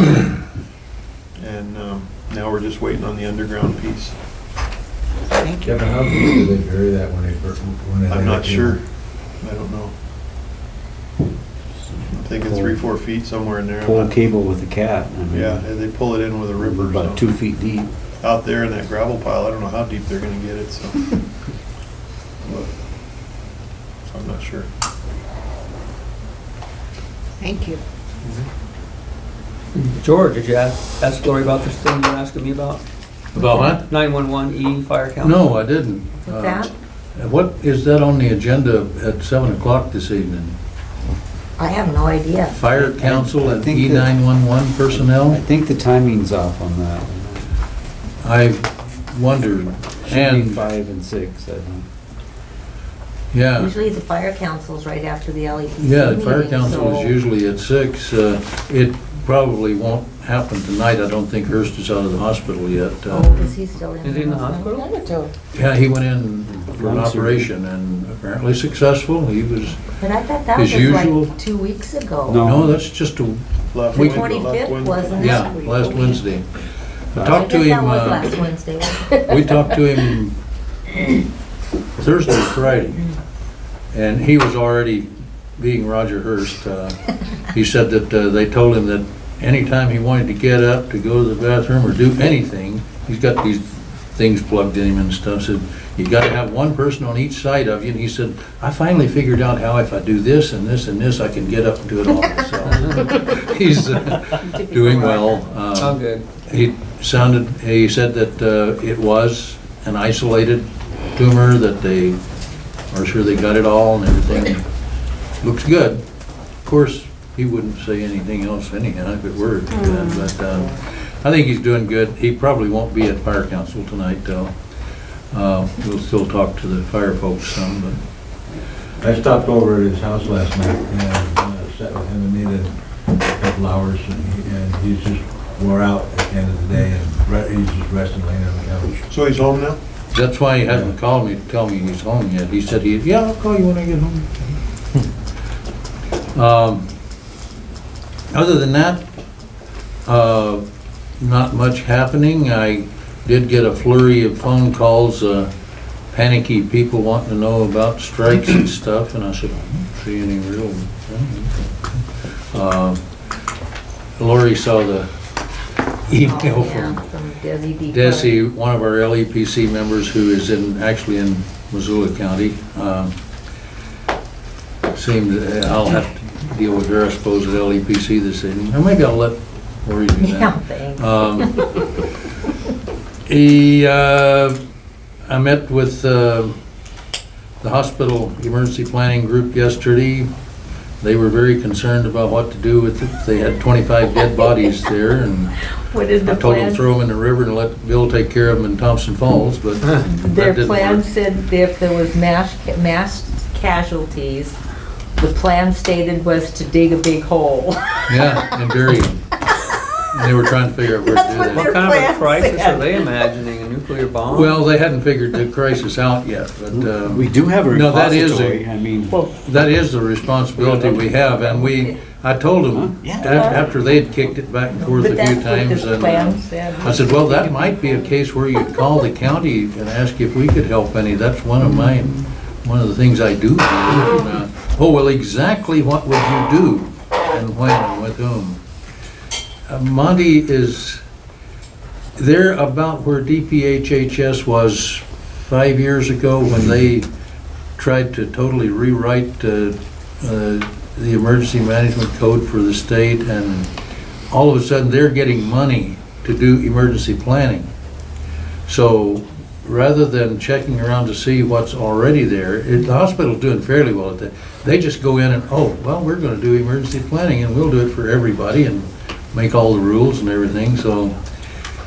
And Monty is sort of a detail-oriented person. Everybody has to understand exactly what they're gonna do when this happens, whatever this might be, and it'll be fun to watch. I attend their meetings every Wednesday, first Wednesday of the month. I also met with a lady named Shelley Nolan, who works for a nonprofit hired by the Montana Rural Water thingy, whatever, funded by USD. I never did quite get the whole train of thought there, but she was doing a study of, or inspection or whatever, of the Superior Water Works, and she had been to Alberton too. She didn't have copies of her, the whole thing there, but dealing with water, and she had emailed me and wanted to know if we could meet about the possibility of including a little more information in the emergency operations plan and the pre-disaster mitigation plan dealing with water supplies and water works. The premise is that she helps towns establish wellhead protection zones, which. Those are already established, and she showed me where they were and what they were, and told me quite a bit about Alberton's water tank, everything. But yeah, she's apparently has a lot of experience with this sort of thing. Works under, I suppose, with or somehow DEQ. No, she worked with the Montana Rural Waters Association. Is funded by a lot of the water associations and the DEQ, but they're a training branch. They put on the training for the water operators and wastewater operators. They do a lot of the training, but they go out there and assist the entities in a public type scenario and do rate analysis and that kind of information for the communities. And they're not regulatory, they're not working for DEQ, so they have more latitude. Okay. Are they connected? She seemed pretty familiar with the Alberton deal. You were there at the town council meeting where they That's talked because about it. I've nominated, put in, coerced anything that I can to try to do something with the surface water supply for Alberton. Yeah. I have some questions for that engineer that I didn't get a chance to ask that night at the town council meeting, but what we would need to do. Not that I want to meddle too much in Alberton, the town of Alberton's governing body, but I will talk to them and do what I can. On the last LEPC, we had a fellow from the Weather Service, a forecaster, come and give us a weather briefing. He abbreviated it a little bit, but it was pretty informative. Everybody seemed happy with it. Other than that, our communications planning group is going right ahead. They'll be one of the major focuses this afternoon. We've got a guy from, I forget the alphabet soup that he represents, but to tell us something about how ham radio fits in with public safety organizations and how they've helped here and there and everywhere and what we could possibly gain from them. Plus, we'll talk about, of course, the upcoming fire season and whatever else comes up. Don't have a real big agenda, but I'm sure that some of our members will come up with questions and things to talk about. Yeah, what's the prediction on that with, I think we're an inch behind normal precip. What are they thinking about that for the? Jim Ward, I just got a message from him this morning. He's looking, and I guess those who do such things, who are foolish enough to try to predict the fire season, are saying that it probably will be an average fire season through August. Just exactly what an average fire season is, I'm not sure, but as I tell everybody, I can tell you exactly what will happen in the fire season this year. Just check back with me in November. But I don't know, we've got moisture, and usually in the past, at least, that was good. When I worked with fire, that it was good for a little while, but it only takes about a week here if you get hot sunshine and wind. And with all the extra moisture in the spring, you get a lot more brush, a lot more foliage out there that can dry out. Actually, it'll burn pretty good when it's green, but then if you get an early frost and kills it and it dries out real good, we could have a big fire season in the fall. So it depends, as usual, on Mother Nature. We don't have a whole lot that we can do about that. One of the things that Shelley was doing, she had looked at our emergency operations plan, and I need to take out the hazard and risk analysis that I included in there from the PDM plan, because Charlie Van Dam, who wrote that, had our highest concern as earthquakes, and I said, oh, no. I said, that is probably the most damaging, but occurrence is so low that the risk is minimal, so our highest occurrence is wildland fire. And for the Superior doesn't use the surface water anymore, but that area has been hit a couple times already. Is there still some wooden water pipe coming down from the spring up there? Superior, Flat Creek. I mean, we're not using it, but the lower portion has all been replaced with PVC, but the steel is still up above. So. I saw a picture that she had of some of it that looked like the old wooden mains, the wire wrapped wood. None of that up there anymore, huh? Not to the best of my knowledge. There's some that's abandoned that's up there. Oh, is that what she had a picture of? Yeah. They need to snarf up for the... They have replaced all that in the town here, haven't they? They think so. Oh. I'm not so sure that they're 100% sure that it is, but they're under the presumption that they have completely replaced original water mains. I haven't done anything much with the notion of drilling another hole or digging another tunnel or whatever to alleviate the risk of Flat Creek flooding the Napa store and various other places. I haven't gotten any estimates. I do have a contact that I'm going to check with to see what it would, if they can drill a hole that big. I know they can drill one big enough for trains and stuff, but whether they can do a 4-footer, I That's don't what know. hotels do. Well, we finally found them. Yeah. But I have a feeling I'm going to have trouble making the benefit cost analysis come out to where that would be a viable project. Yeah, but MDT has to pay for it, so it's very viable. Who has to pay for it? It's MDT's pipe. They put it in. Transportation. Oh. I would say probably good luck, but we can. Well, and they put the on-ramp out here, down pump too. Say that. Oh, okay. That's about all I know. I don't have a whole lot going on at the moment.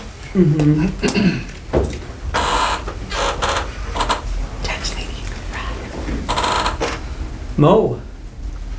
We just finished May, which was a crazy month for taxes. Taxes came in real good. Doing now month end to post all that money over so we can see that we have some cash and get a better idea where we're at. My financial guy, he's starting to sell some of the CDs so that he can sell at a profit and then reinvest. just one that he's doing for me today is gonna net another $5,000 that was on a 248,000 and reinvest, so we get some money up front for it.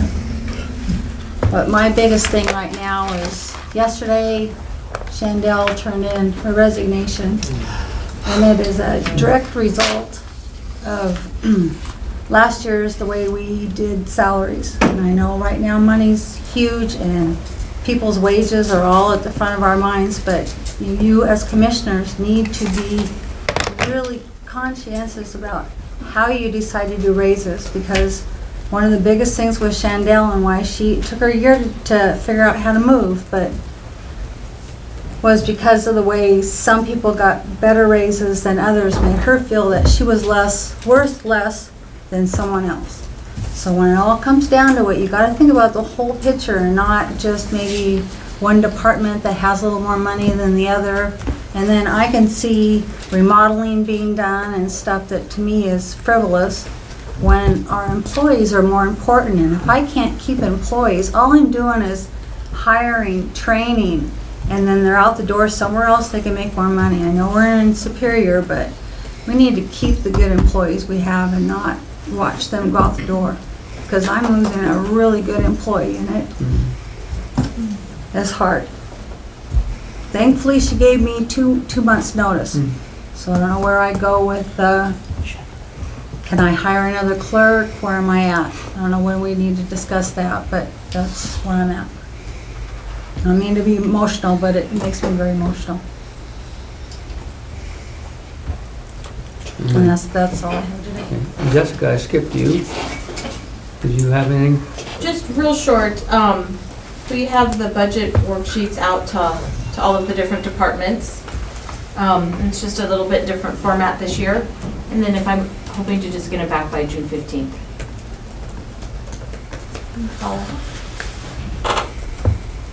Mr. K. Just putting in air conditioners, washing windows, keeping everything going. Ever get that light to shut off? I ordered a new sensor though. Did it? And then T-Bone and the road company. Everything's going pretty good. We're, with the rain, we've been able to get ahead of schedule. In the early spring, we were able to get ahead of schedule. Got all our blading done, got all our dust abatement put on the ground right before the big rain. I think we put it down on a Tuesday, Wednesday, and it rained for 10 days after. So we got it right in that nice little window to get that done before we usually try to shoot before the flea market, so we can have that done.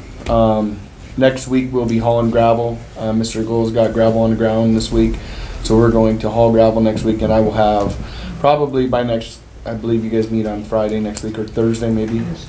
I'll have a projection of what our chip seal and what our summer plans are going to be, so we'll have that in. But other than that, everything's going good. We're getting all the potholes filled this week, and Norm's in the shop getting trucks ready to go for next week, so.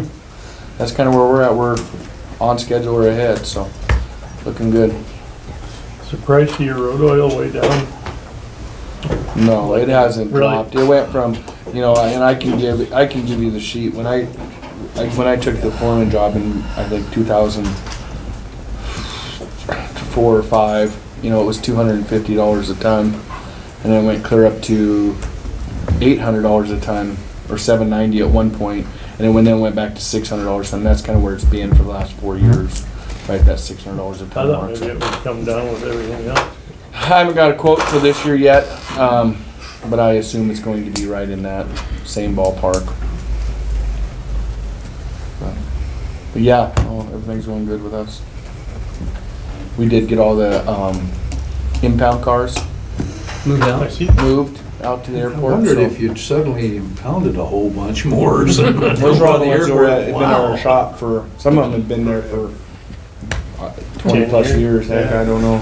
Some have been there longer than me, and I've been there 16, so they've been there a while. So we got them all moved and organized out there. I did call Grizzly Fence to see what it would cost to put those little metal slats in to kind of close it up, kind of put blinders on it, and it's $67 for 10 feet of that, so it's fairly expensive, so. But I don't know if that's affordable or what you guys want to do with that, but doesn't look real great. It is expensive to put that stuff in the fence, so. Anyway, that's all we got. Mr. Reed, good news front. The county has adopted current sewer regulations. The old regulations had been around since the 80s probably, had never really had any major change in those. These will reflect more current state law and aspects of actually putting in wastewater treatment systems instead of just putting in an old sewer system. So I think that's good news on that front. Has some features that we haven't done before where contractors need to be licensed to install in the county and some special revisions, but it'll just be generally much better, a little more equitable for my time spent on, we're putting in just more pressure dose systems, so that will be reflected in how we do business, so I think that's a good positive front. So.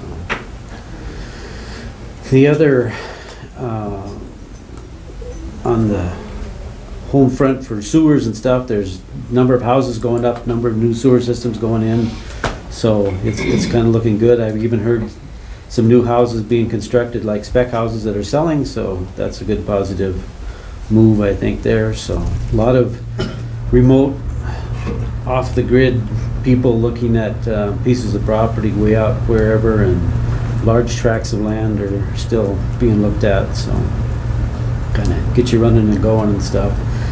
Checked out the hole in the wall, things gated up and stuff. I've heard that there's been potential transfer, some kind of change down there. If a bunch of college co-eds take over that place, I will be conducting more frequent responses down there, but I don't know if that's going to happen or not. So, but anyway, I've heard that it's transferred. I don't know what's going on with it, but it's all locked up tight now. Iowa State bought it.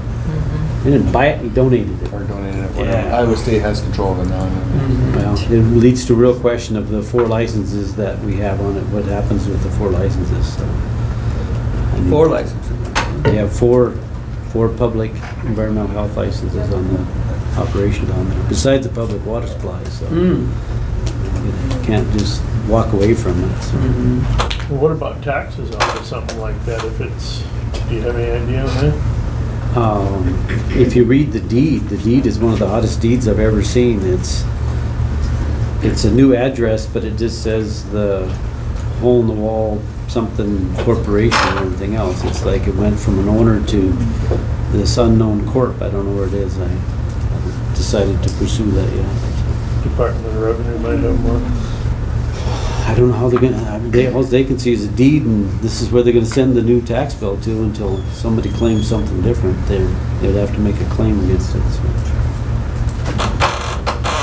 The other good news front is that the Mineral County has adopted as of today a new growth policy. I want to publicly thank Kevin for his wonderful input and time that he spent on that. We have tried to build into the growth policy things that will help us interacting with the Forest Service and enhance maybe our presence at situations where we could have more input and make our voice more known. They indicate that a growth policy is a step in that direction, so hopefully we can do that. We pointed out some things kind of at the last moment about sustainable yield and some different things that I think are important. So anyway, it's there. We're going to post that on the website pretty soon here. The town of Alberton should act on it next Tuesday, and then Superior should act on it the following Monday, and those 2 governing bodies would adopt the same growth policy. So that's been over a year's work of getting that thing into a new updated format, and so it'll be good to get that closed out, and we can close the CDBG contract out too then. So. Well, I want to thank you for all your work, Tim, and getting the resource use plan included in that conference. That's huge. Thank you. So that makes it, has teeth, it's legitimate, and that's really what the folks that live here want. So I really appreciate your work. Been spending some time with the contractor for the DEQ for the Flat Creek. They are looking for a football-sized field of dirt that would be approximately 10 feet deep. They think they need a little fill material up there when they take the tailings out of that area up in there and stuff. So we've lined out a place that's about 4 acres where they think they're going to take 3 to 4 feet of dirt and truck it in so that they can replace what they're going to pull out of there. They're anticipating 100,000 yards of waste to come off the stream sides and areas in there. Much to my chagrin, they indicated that something that I pushed for the last 3 to 4 years was replace the Superior's water line sitting up on top of the ground up there. I thought that was the only feasible method to talk about that, is just replace it, and nobody would ever seem to enjoin me, and that's a good thing to look at. They came out a couple weeks ago and said, looks like we're going to replace the water line.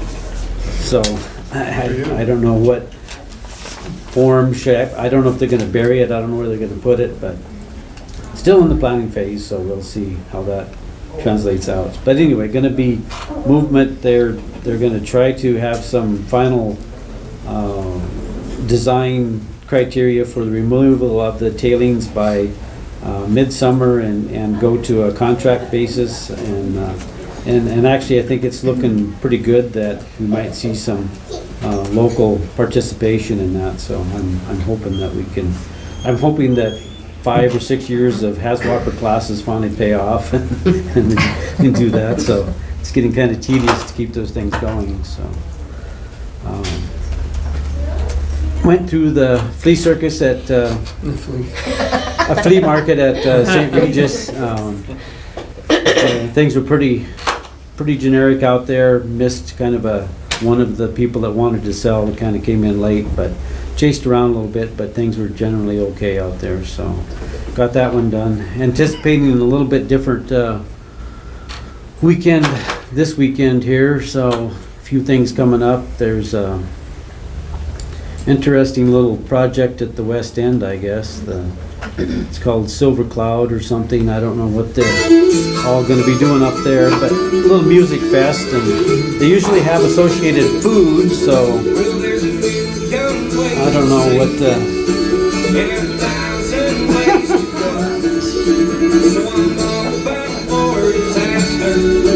I'm not quite sure what I should wear or how well I should be armed for this, but take that as it comes. So.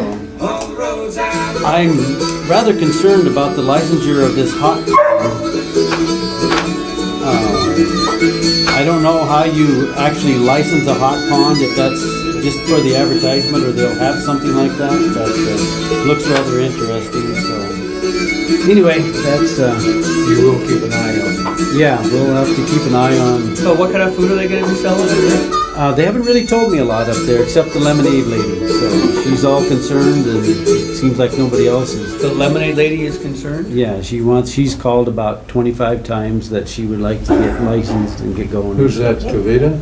No, it's a gal out of Missoula and stuff, so anyway, that'll be kind of, besides probably wandering through 4 or 5 food services at the car show, that'll be kind of my weekend. Oh yeah, the car out, show so. too. So I will have an interesting few days here coming up. Besides Old Montana Bar, he's really pushing. He wants to get open. Kind of stood on him for quite a while, and he came by today and really was hoping that he could get open by this weekend, and we'll see how that goes. Have plans and specs from Montana Bar in Saltese. We're working through the issues up there, which are fairly major, but looks like we might get some resolve up there and see if that Montana Bar gets back open.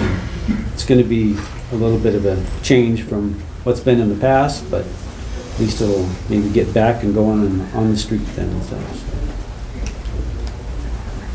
So. Not much else besides that. Wait, anything new? I don't have anything new. Or anything from your boards, or? No, went to weed board meeting last night and emergency preparedness yesterday, and both Kevin and George reported on that, so.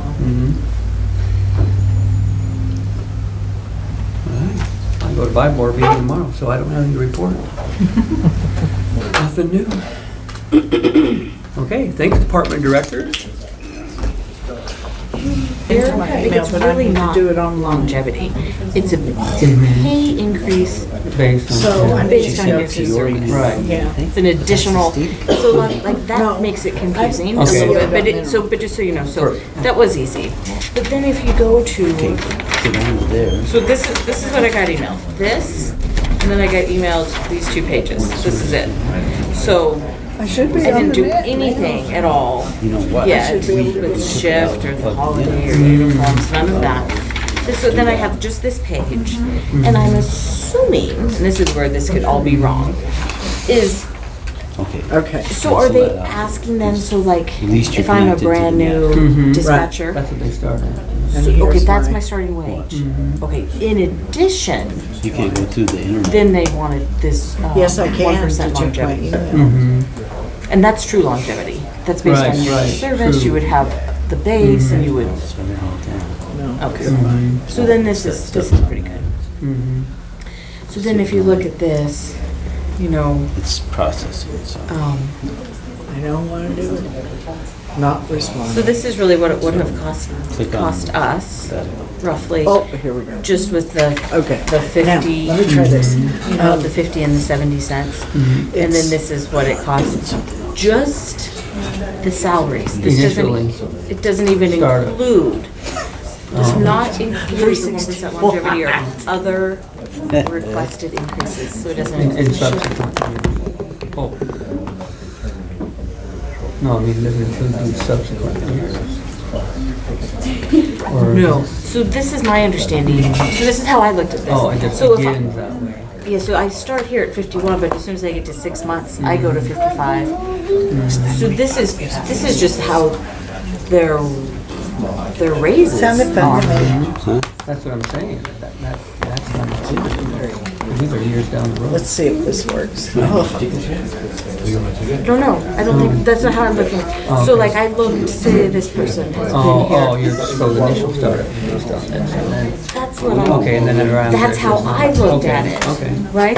So I'm like, well, this person's already been here 10 years. I'm like, Oh, okay, okay. 10 years, Right. I give 75.5. Now, I don't know, Maybe that is right. that's how I looked at it. Okay. Oh, well, that, you know. That's how I looked at it. So I'm like, and then that's where this is not going to be like extra correct because I wasn't, I'm like, are we doing it on, are we doing it on the higher date, or are we doing it on the fiscal year, or are we doing it retroactive Right, to last right. year, this year? So I just kind of rounded or something, it's just an idea, but it gives you some idea, right? So that, Did it work? so does that make sense to you now? Yeah. So that's how I did that, and then the longevity isn't even addressed I at got a all. thumb drive. If you I just wanted to stopped put that there. Thumb drive and just plug it in. Oh, So, yeah, that'd be I don't know great if you, I I can- mean, if we want to look at it, I see guess if we could this sure go works. over it and just make sure that all of our Oh. assumptions are correct with everybody. I'm good with that.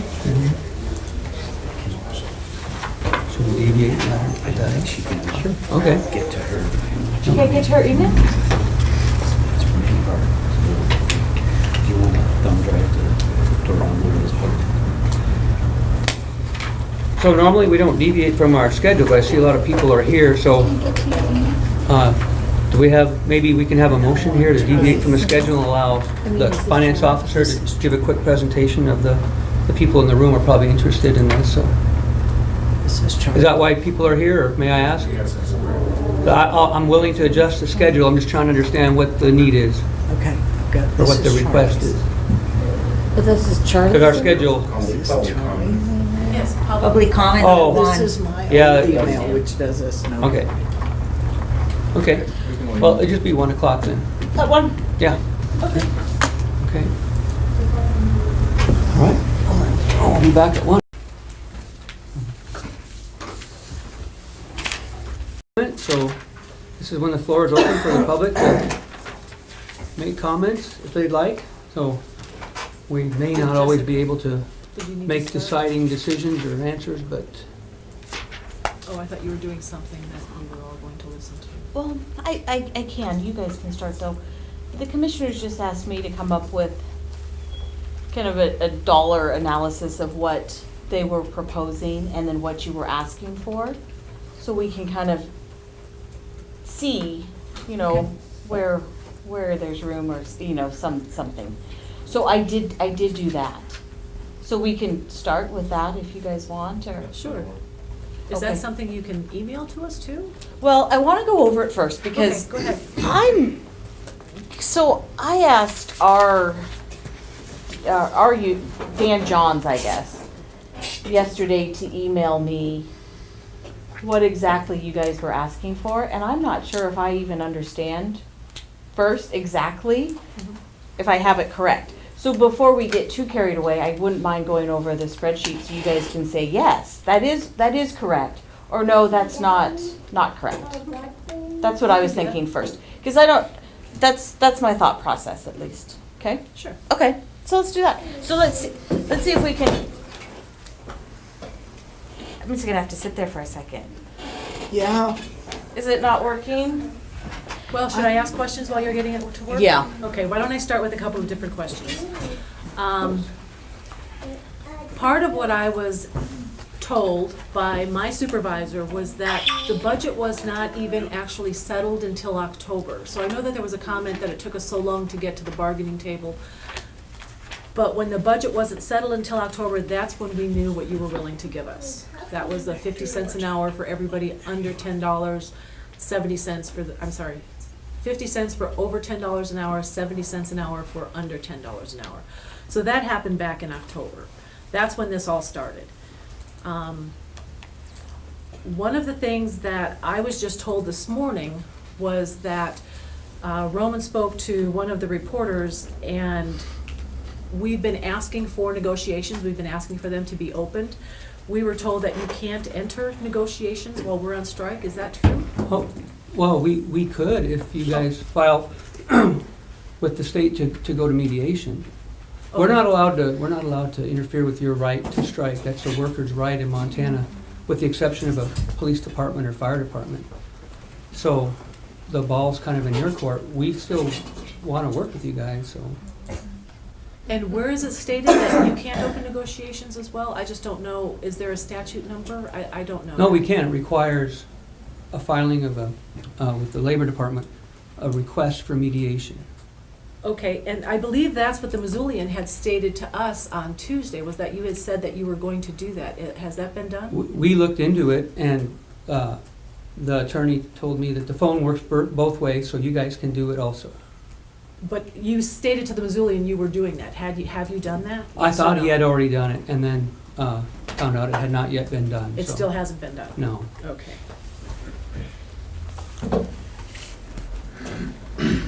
And one of the things that we were told was that an injunction can be filed to, one, put us back to work while we're in negotiations, and that the negotiations would have a time limit.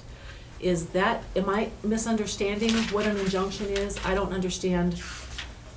Yeah, I'm trying to find the statute, because I know someone probably going to ask me. But, the state statute prohibits workers to be on strike. And those workers are organized fire departments and police departments.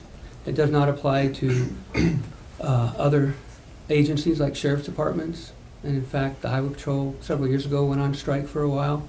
So what would happen is, if the Missoula Police Department went on strike, they're a police department, their city councilman could call a judge and say, Your Honor, they are violating state statute.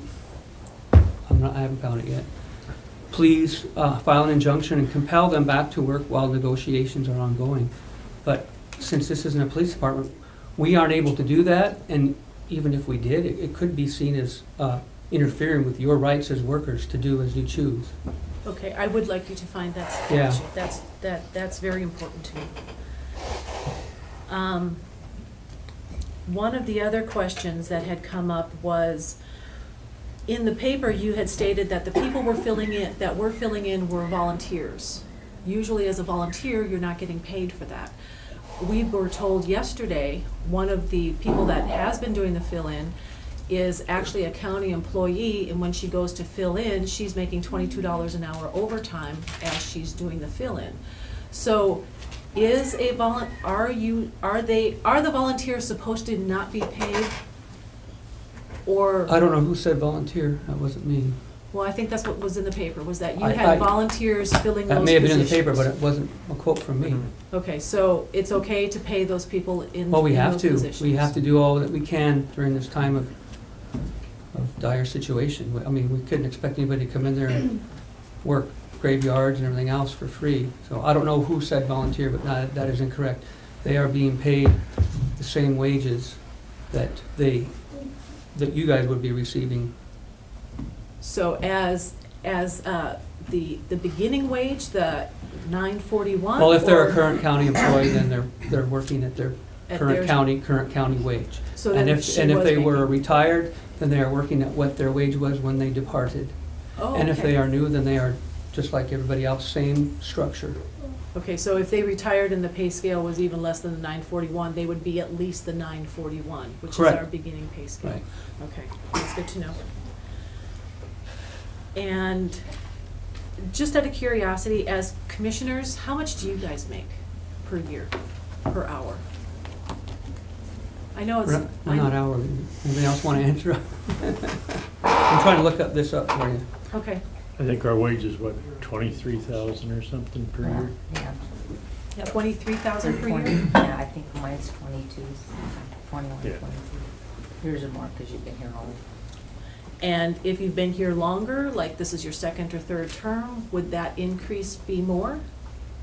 Yeah, I mean, would Dwayne that- makes more than what I do because this Because- is my first term. And it's his second term, okay. And you think it's 23,000? Thanks, right there. I think Jessica just put it. Okay, so is that the same, so that would basically be the same for you, correct, Roman? That I wasn't listening, but yeah, we're all 23,000 a basically, year? we're all the same except for I think years both of you two make a little more because than of what I do. longevity, yeah. And then Roman, I know that you are a sergeant with Highway Patrol, Mhm. so you have a full salary coming from that as well? Uh-huh. Okay, and do you mind telling us how much you make as a sergeant with the Highway Patrol? Well, unfortunately, the Mineral County is a different picture than the state, and I feel pretty bad. I mean, I wish we all could be making more, and that's what I've been trying to do since I've been in here, is every year we've been trying to bump it up to offer you guys more, although it sometimes can't happen all in big steps. It kind of has to be baby steps, but And I mean, I know that you guys are commissioners, $23,000. This year, I didn't even make 23,000. That's working full-time, 40 hours a week, vacation, also all of the holidays, which are double time and a half, any of the overtime, which isn't enough according to our contract as well. And we don't even make 23. So, and you guys are here 2 days a week on the first week of the month and 1 day a week after that. Like Lori, I know I've seen you come and go on and off in between those days where you're actually a commissioner here on Fridays. But is that, I mean, am I portraying that correctly? We have That it's- other meetings that we also go to. I'm on the Human Resource Council, I've got, those meetings to go to. I'm on the weed board. I'm on hospital board, I'm on the soil conservation board. I've got meetings. All the time. Understand. And so do they. Sure. And then So just it's so you not know, just- too, public comment is for us to hear you. We're not always supposed to really reply. We wanna be transparent, but we can't really go down the road, I don't think, of comparing Lori to you Sure. or to the snowplow drivers or to Marcia, the county attorney. Some of these things require a degree. I mean, Sure. And, well, in amongst all of that, I know that we may be filing to ask for mediation as well. If a mediator is brought in, are they able to look over this budget? we're transparent. I encourage somebody to talk to me from the news. I want everybody to come into that finance office and look at it. Sean has asked for copies, and he still has not received them. He asked for copies as of back, I believe, the 15th. Who did he ask them from? Not from Stacy? Well, I don't know who he asked them from, just whatever round that he was told that he Roman had to and go. Dan in that meeting. Yeah, Roman and Dan were in that meeting. But when he I asked for wasn't them. gonna go do it for him. I just told him he had the ability to go do it. It is public record. It's definitely public record, so Yeah. absolutely, he would just want to ask the clerk and recorder, and she can print out anything he needs. Okay. And just so you know, Stacy Hayes, she did email a newspaper requested, I don't know which what newspaper or news channel or whatever, but she did just send the last 3 years' budgets and kind of the whole county budget also to some news people for the last 3 years. We would requested the last 10. Right. So We requested just the last ask- 10. Stacy again? Okay. Or maybe the first time, I don't know if, because if she was asked, she would have done it. Okay. It's all public information. So, and I know that, Roman, that you had stated in our meeting that the last 10 years, the sheriff's budget had an increase of 10 years, of 9.8% over the last 10 Right. years. So can you tell me, were other departments added to the sheriff's office budget, which made it appear that we were actually making more money? Oh, I don't know. All I know is that in the last 10 years, the wages have gone up. I don't know what proportion of that would be the 9.8%. But True, but, and then the budget, I mean, that's not even 1% a year, 9.8. And I think other departments have been added to the sheriff's department, which made it look like we had more income coming in. And then I was just told someone was just removed from our budget, is probation. Is that correct? That is gonna be correct, starting in July. Probation, so they moved it there a year or two ago, when Wanda James retired. It needs to go back to JP. It actually is a statute that it needs to be associated with a JP or a city court or something. It can't be in the sheriff's budget, so it will be coming out of your budget. Taking that into consideration, Yes. has our budget still increased every year for the last 5 years? I don't know. I mean, it's something we can sure look at, right? I mean, but I don't know off the top of my head. I don't. Are we able to get any of that money back into our budget from the last 2 years, where its money would be taken out of JP's for having him in our budget when he should have been in JP's budget? Well, they added to your budget, from what I understand, but I don't know. It wasn't on a particular line item, so it was very hard. They just added it to your overall supplies, I think. For him is kind of how I understand it. And then his assistant, is she on our budget No, as well? your payroll, the payroll. No, I don't think so. I don't think so. So Cindy's salary is coming from somewhere else? I think so. I'm not sure though. We'd have to look. I mean, I don't know. You guys can come to my office and I can answer any of those questions for you, Okay. but I won't know all of these answers off the top of my head. Okay. Yeah. I think that's all I had. Anyone else? I'd like to know what we took in for tax revenue this year. So just come to my office, and I can kind of print you out reports that will show you that.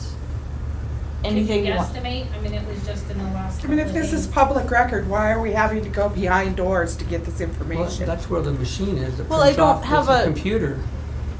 We could take the whole meeting to my office and I can print out reports for you right now. I don't have the ability to right here.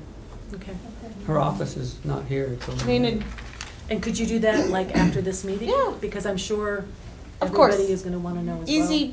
Easy to do. Okay. Anything you guys want. Okay. Yep. I think that's all I have. Anything else?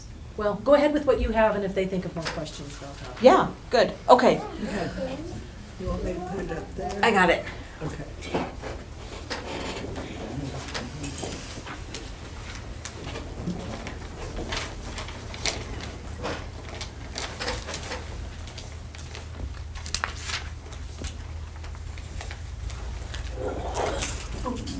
Sorry, Nick.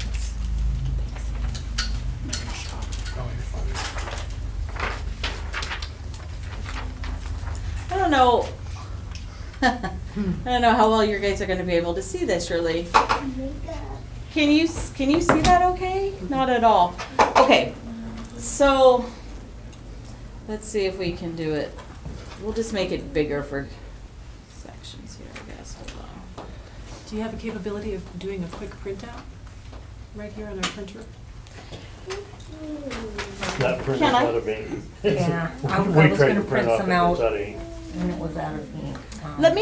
Let me print some from let me print some and then we can go over it. Because really, I just want to make sure that, I know, I have numbers and figures here too, so. okay, so let me print, I'll print a whole bunch. Hold on, I'll be right back.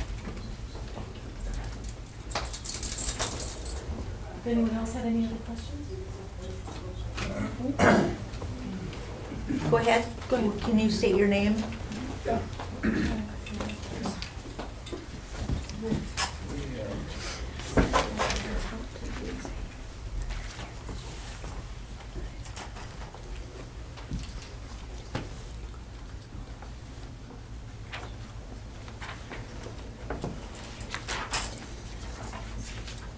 My name is Scott Gunnell.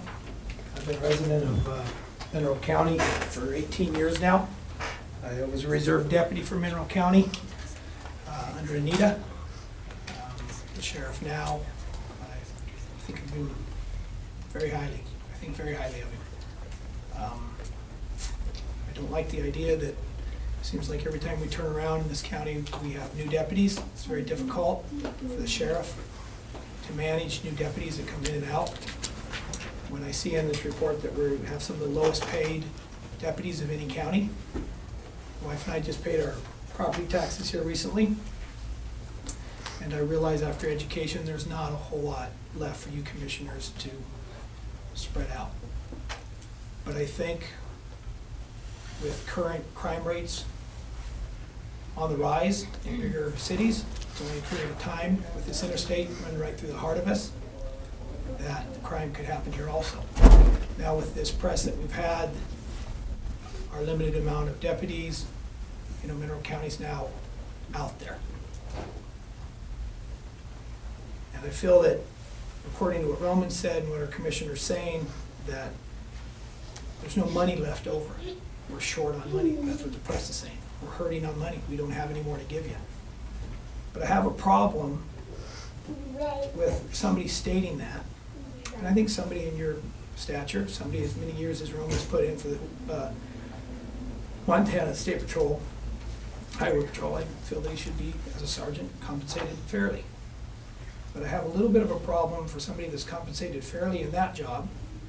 And let's say, Roman, you really wouldn't give us you said you wanted to be transparent, but you really wouldn't give us what you make. I would imagine you know exactly what you make as a commissioner. I just didn't think it was relevant in this Well, because it's very apples relevant, and because oranges. remember, as a county, we're being told that you don't have any more money to give to these people, and these deputies, the only ones that can protect us. That's not me as Roman saying that. That's- Well, the there's commissioners. All and Jessica, she understands the budget very well. Okay, and then the press has been lying to us because they've been utilizing the commissioners' names and saying that we have no more. We have no more to give, and your name's attached to it. So either you are saying that, or the press isn't telling the truth, one of the two. No, I'm saying that on behalf of the Okay, so you board. say you're tight, and I agree with you, we're tight. But you really wouldn't give us an estimate, and it's not, I don't know how much it's anybody's business what you make, but I just recently looked up, according to the state, that a probation officer makes $22 an hour for the highway patrol. That's what they start for the Mhm. highway patrol. Right. Well, I would imagine you make a lot more than $22 an hour, and I hope you do. Let's just say you make 30. That's 60. Like I said, I have no problem with that. But then you add on the 20, let's jump it up. You've got a lot more years than these two other commissioners. Let's say you make No, 20. he's been on longer than that. Okay, let's say you make 24,000 a year. And if you're a full-time state patrol, you can't give the county much more than maybe 60 additional hours a week. When we do the math, we're up in the range of $24, $25 an hour for you. That's twice. So as a commissioner, you're telling me that your duties as a commissioner, every one of you, are worth, for the amount of hours you put in, twice of any of these people keeping us safe, be it in the jail. Hold on, let me finish. Be it that they put in 40 hours a week out on the street. Your commissioner job, since the county's so broke, and if it was the only job you had, it would be different. But you don't mind stacking it on the 60,000, the 24, 84,000 is twice, close to twice what the average livable wage is, or average house with any more. What I understand is they're asking 60, 70, 80 cents an hour, and maybe a little bit more security. Nobody's really moving into this county. Nobody's really moving out. You only assess the value of our homes, I believe it's once every 8 years. So to not give them a 2-year contract, it isn't like a lot of your tax base is going to change over the next 2 years. Anything past that, I'm in complete agreement with the commissioners. Anything past 2 years, but you've got to give people a little bit of security that this is what I have. And it's an embarrassment. It's an embarrassment that our commissioners, per hour, for what they give to the county, are making twice as much as our deputies. Twice as much. And I'd like, if you can prove me wrong, that's fine. But it's a shame when you say there's no money in the purse, but you have no problem paying yourself twice as much of not even what they're asking. That's what I understand. Thank you. Okay. So this is what I have. I want to go over it with everyone to make sure that, first of all, we all agree that what I'm thinking is correct. And we'll go from there. And then I've just made some assumptions too, and rounding, it's not exactly accurate, it's not, but it just gives us a general idea is really what I was asked to do, and that's what this is. So it's not like an anniversary date, you know, we'll get there. Okay, so the very first section up right in this top section, we have deputies. From what I understand, nothing is really, their rate isn't really affected by anything. So you'll see across, you know, so here's the current hourly rate of our deputies. You know, nothing changes. It's exactly the same all the way across. So really nothing there. So we get to the detention. We have, what is it, 6 people here under detention. Here's their current hourly rate for these people. And so in this column, the Mineral County proposed rate, this is my understanding, so if the rate is less than $10, they were to get 70 cents, and if it's more than $10, they were to get 50 cents. Correct? So in this column right here, I've added either 70 or 50 cents to these figures. That seems pretty simple and straightforward. So the next column is, you know, it's what, it's Longevity. But it's not necessarily longevity. Correct. Right, so there's a little confusion there because the term longevity is being used, but it isn't. It really is, it's just an additional rate increase based on years of service. Longevity is a little bit different, but so this is why I've titled it increase based on years of service. So if you've worked for the county, and tell me if you think this is all correct, 5 to 9 years, 1%, 10 to 15, 1.5, and 16 plus was 2%. Right? And so what I did, and this is where, you know, this is where we're going to have, it's not going to be exact. Because I wasn't sure, is this based on an anniversary date and then I didn't go back and split the year and, you know, for this half of the year you don't have it and this half you do get it, or are we going to do it at the beginning of the fiscal year if you've met it? There's a lot of questions in there really, or how we were going to do it. But just in general, you know, this person, this top person hired 11, 12, 12. They haven't worked here for 5 years, so 0. Correct. Okay, and obviously the person hired March of 16 is 0. The person hired in 1998, you know, it's more than 16 years, so 2%. And I believe that was it. Everybody else was less than 5. Correct. And then down here for dispatch, it's the same situation for them. And I only had, let's see, I had 2 people that I'm thinking are going to get 1%. Correct. Okay. So you have it correct. Okay. So then, you know, so 1% times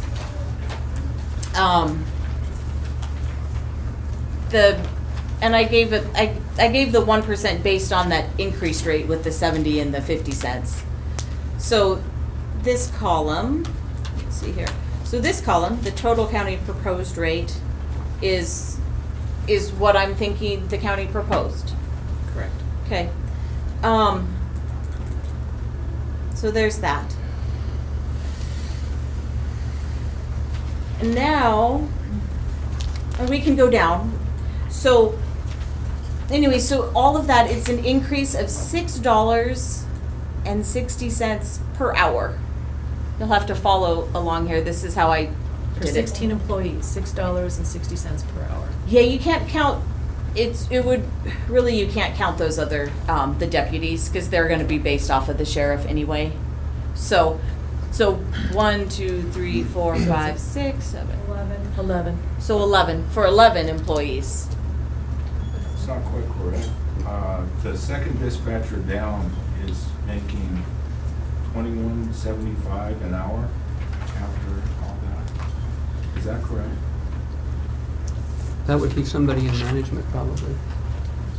Says hire date, 2013, I don't know. None of the dispatchers on that list are management. Correct.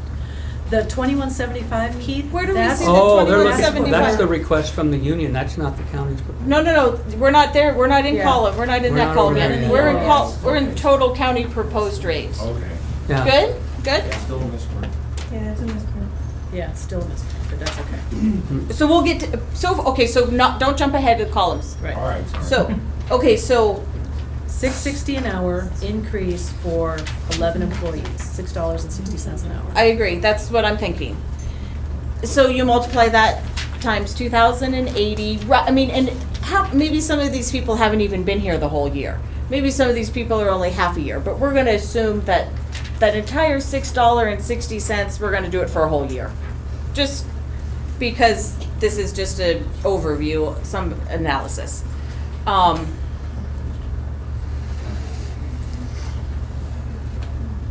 So anyway, so with that being said, let's see, what is this? There. So you guys you have this chopped off. This right here, this 13,720. I don't know if it printed on yours. No. The row was kind of hidden. But anyway, $6.60 times 2,080 hours is $13,720.51. For 11 employees. That's For correct. 11 employees. Yep. So my job, just so you know, don't shoot the messenger, my job was just to compile numbers for you guys. Right. So, and then we have some fringe on top of it. So we have Social Security. We did, some. Fringe. How is Social Security a fringe? Well, it's a cost. That's It's a requirement. It's a requirement, it's not a fringe. It's a miswording. Do I need to look up the definition of fringe? Because it's a requirement by the county to pay Social Security. We can And call it, Medicare, no. unemployment. No. We can call it anything you guys want to call it. I don't care if you call it fringe or not. This is what we call it in We need to look the, up Webster's definition for fringe. oh, no. I'm not going to We have the argue with press you on here. this. We have the press here. A fringe is a fringe. Additional cost to the Those are county. requirements by the federal government that the county pays those on their employees. Very good. It is a cost to the county.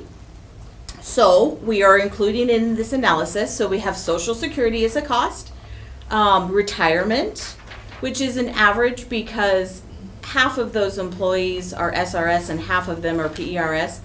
So I just took an average kind of the two different rates, to get us somewhere close. Medicare, unemployment, workers' comp. So if you add in all of those different taxes and different costs, the $16,769.90, right? So an extra $3,000 Yeah, for those requirements. for all the total cost. You can't. Right. Whenever you do any Correct. analysis, you can't just look at wage. It's the total cost. So now this is. So what do we think? Are we kind of, other than the term fringe? Other than the term, Okay. correct. I I see where you're coming from. So the last column is what I'm thinking you guys are asking for, and just a portion of what you're asking for. But so the deputies all stayed the same. And then over in this bolded, this big outline box right here, this is where I got kind of confused on the email that I was sent. So what you're asking for is, so if I'm a brand new employee, I'm a brand new dispatcher, you're asking that I start at 51% of sheriff's salary. Correct. You are asking that, okay. Okay, so in addition to that, then you're asking for what is true longevity, 1% longevity also, which isn't even calculated on here. But so let's just run down what you guys, That's after a year. That's after a year. it's not even on here though. I haven't even calculated that part of it. This is just pay rate, not longevity. So if we look at, so we'll look at this first detention officer. So this one was hired November 12th, 2012, right? And so because of that, so look, if you look down towards the bottom, you're going to see some notes. And the first note is, and this is all public information, the hourly rate for our sheriff is $22.42. So for this person, that was hired November 12, 2012, it's that hourly rate of $22, and it's going to be times, so they're over 2 years, but they're not maybe quite 5, depending upon when we're going to decide on the date, right? Is it anniversary, fiscal year? So I gave them, after 2 years, so I gave them that rate times 66.5%, which comes up to $14.91. Correct. Okay, so, and I did that for, this highlighted section. So that comes up to and we can look at those dates and change them. I may have a percentage wrong in there. Yeah, the 2175 is. Yeah. Oh, good, should be the let's same. look at that, okay. That one should be the same, the 1491. So what did I?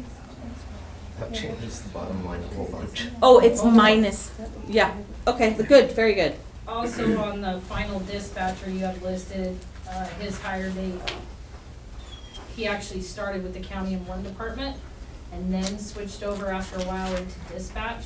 So he was not in fact hired as a dispatcher back in 2012. That date is incorrect. This 4612? Correct. Yes. That is an incorrect That was when he date. was a deputy sheriff here. Yep. Okay, and how you guys it would be only your time as a dispatcher that you would, or In what department you're in?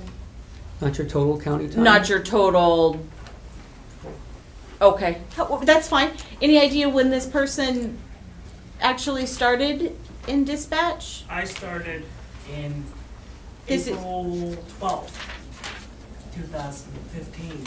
Of 15? Yes. Okay. So April 12th. Who's the deputy reserve that's getting paid? I thought reserves didn't get paid. What is this thing here? I don't know if I really feel like naming names on all of that type of stuff. But We've kind of is there a hidden, reserve that is getting paid? hidden the names on, I think you could ask Ronnie that. Why can't you ask? Why can't you answer that? You're the financial person in the county. So you do, when they are called to come in and somebody's on vacation or whatever, they get paid. Ma'am, they get paid. When I was a reserve deputy, I never got paid anything, so the county has now changed their position on record, just It's stating only that one the certain reserve individual. deputies are I don't getting know. paid. Is It's that only one correct, certain Commissioner? individual. I believe they have to meet the criteria in the state statute before they Yes. can work alone and be compensated. That's exactly what I did. I met this bank, I worked alone, I was never compensated. I'd ask you, on record, if you could state, are the reserve deputies, according to the figures that you're using against the union, you're stating that there are reserve deputies being paid? They're not supposed to Do be the, paid. do the commissioners, are they stating? That on would be an record? issue with the sheriff. He runs his department. I Well, don't, then, if you use this date, where did you get this data from? Why would you put it on here if you're not sure if the reserve deputies are being paid? Because the county must have made a change since I was a reserve deputy in this county. It's only So- been certain individuals getting paid. Yeah, it's only one, but I'm just wondering. Because we have 2 reserve deputies. And neither one of them work full-time, yet we're getting charged full-time. No, so if you look at the spreadsheet, I could hide and get rid of every, This is where we were. what? You haven't answered the question that we're asking. Where did you get your information that the reserve So deputy is being paid? that is the reserve deputy and he does get paid. Okay, so you're Thank saying you. that, So so you you- have, the county has changed. I have no idea what their policy was before I was here, so all I know is when they call him to fill in, when your sheriff calls him to fill in, they pay him. So we have 2 reserve deputies, so one gets paid and one doesn't. How does that work? I don't know, maybe, are you sure you're using both of them? You really should talk to Tom. I don't know what they're doing. This is what you guys sign off on your time cards, and Ronnie signs off on this time card.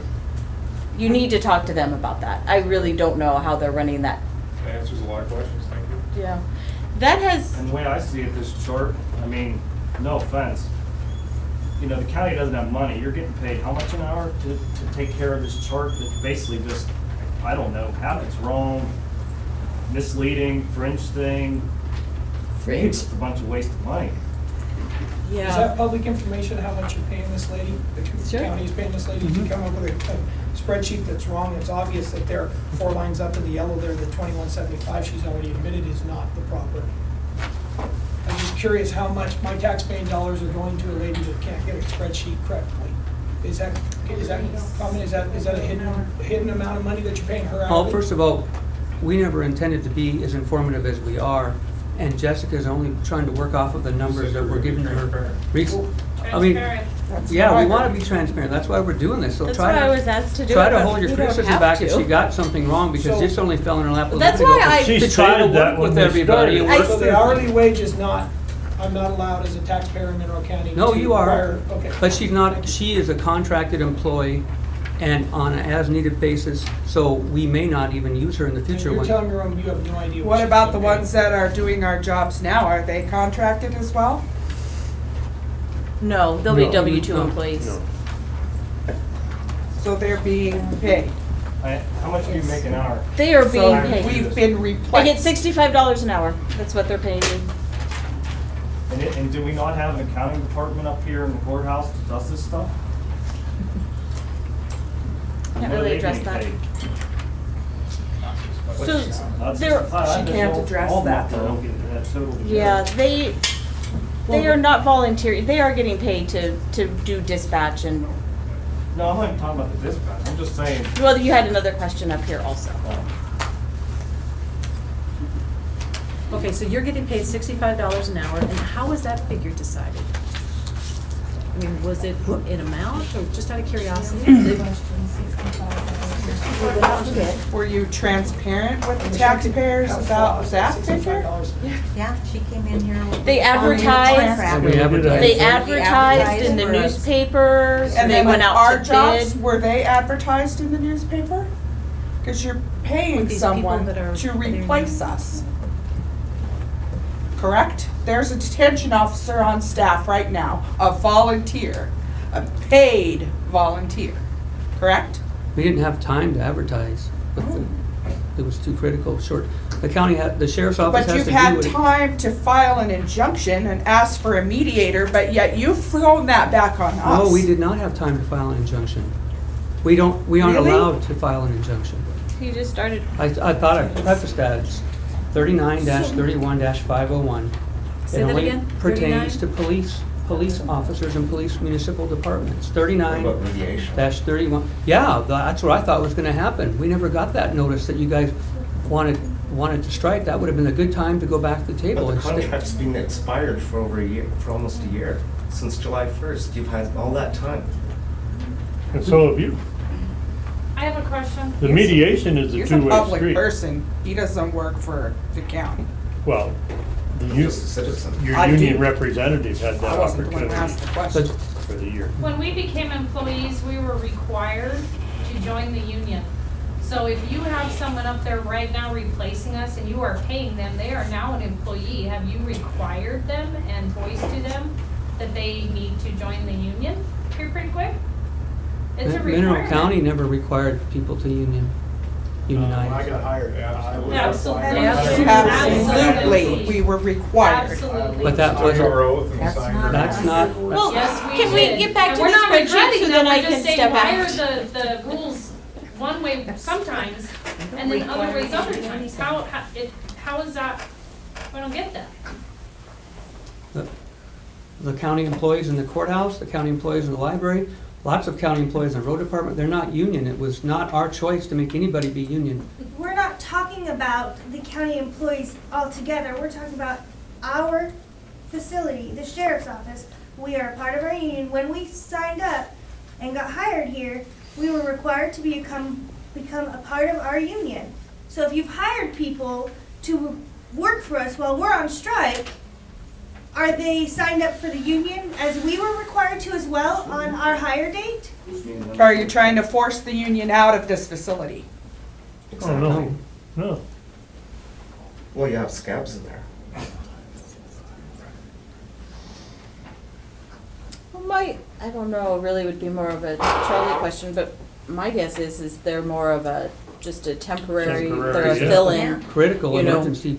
Yeah, it's, they're not And we getting, have that right to do that. What how we is don't it have the you right do? to do is hire professional strike breakers. The only reason it's an emergency is because you people didn't make a contract with the union. For almost We a offered year. a contract We thought it for was- over a And we year. rejected your offer. But we didn't get notified of the rejection until you already went on strike. There was We sat in the office and told you, With you. with Dan Johns, we just voted, you guys stepped out of the office, we said we just voted and unanimously turned down your Our offer. So offer. you were advised right there. No, You I were meant, faced. And you were also You have to advised put at it that out to time vote. that There we'd was only a already handful taken a of peop- strike vote. so, All the voters were there, present. the vote doesn't occur the same day of a negotiation. I mean, that's too quick. I didn't think that you meant the entire department Well, was. it when too we quick? asked if And it was by your whose best and timeline was it final too quick? offer, what did I you mean, think when that we're in a meant? meeting room with the negotiators and the Yeah. labor attorneys, and we are talking, then when we get up to leave, that isn't enough time from meeting. How much time do you to- need? I'm It's talking been about the since July time it takes to get a 2015. tally of votes from all the employees. I'm not talking about the time it takes to leave a meeting. Once we leave the meeting and the decision has been made, then the employees are decided to vote. I did not think that anybody had had time to vote. And then when I found out that they had, the letter of intent to strike was already conveyed to us on Friday morning without any time to go back to the table. Our lawyers in Kalispell, I don't know where your guy's from. You We had just, plenty you of just time to said vote. a moment ago that you're in an emergency situation. You've created this own emergency by not addressing these people's concerns and their requests. You've created this emergency yourselves. We have had meetings and we're trying to work through it, and that's what I But you thought. were avoiding the media the last few days. You weren't returning their phone calls according to the Missoulian and other publications and TV stations. When I was finally reached, I did give them a comment. I was not avoiding them. And I gave them a comment. I said, I have no further comment. We were Whether advised you not to accept comment. that or not, Yeah. you know, that's up It to doesn't you. seem responsible. You have all these people losing money who have families and need to put food on the table. I know, that's why I don't like this any more than you do. I wish that this hadn't happened, but And we had plenty of time to vote over what your offer was, because it was the same thing from day one to the very end. You never Day one. negotiated with us at all. Ever. What we came in with our proposal is what you do from the basis of negotiation, is you have to come in There- at some point. there is a formality. When Obviously. when a union decides to strike, there is a letter sent. It's not just Well, I'm a talking- whimsical I'm talking comment about- in the I'm talking about hallway, way AJ. before the strike. There I'm has to talking be about way before the paperwork, strike. and lawyers have to be notified. There's a process. You don't just say, I told you in the hallway. I thought you were talking about you yourself, not the entire body of the members, because we had just left the meeting. You All said, the you said voting that you members thought were that there, the present. district, sorry, you said that you thought that the attorney had handled starting the mediation. What's your communication with the attorney that you had this misunderstanding. Oh, yeah, I got that one. I'm at 14. Probably because he's all the way in Kalispell and not always reachable. And All he was the on- way in Kalispell? And he was on I have a vac- cell phone in my So- pocket, I could reach him right now, all the way in I changed that Kalispell. guy's date to 4. Yes, because I did not have his cell phone number. I was calling his Then office. that miscommunication is not their responsibility, they're losing money. And it was Memorial And Day it's, weekend. you're calling yourself a commissioner, but you don't have the telephone number for the attorney? I had the landline of the office. I did not have a cell phone. And that is irresponsible. For $23,000 a year, you're putting that on them? No, I'm not putting it on them. I'm simply answering your question why I couldn't get a hold of him. That's pretty slack.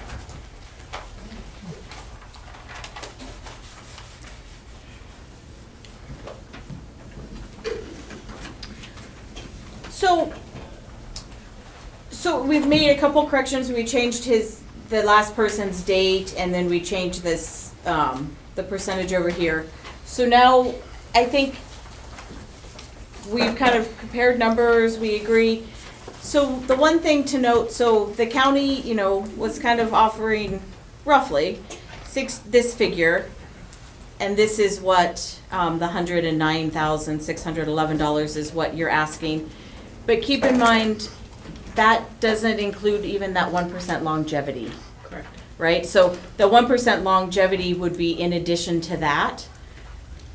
So it's quite a spread. So instead of 660, what is it now? Which one are you looking at? Like 5119 has been changed to, Let me see, I don't know which. instead of 660, now it is. Yeah, 5119. It's 43, I can print out a new one, since we've all looked at it together and we have the dates and, so it's 4312.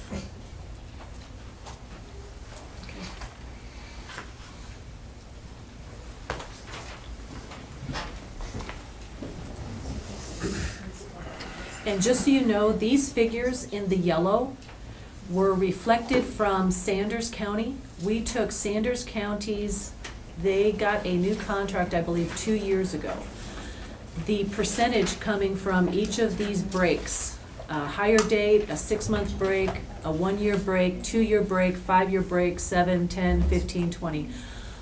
Those were all taken from Sanders County. Granted, Sanders County Sheriff makes more than our sheriff. Their 51% would be reflected in a much higher dollar amount.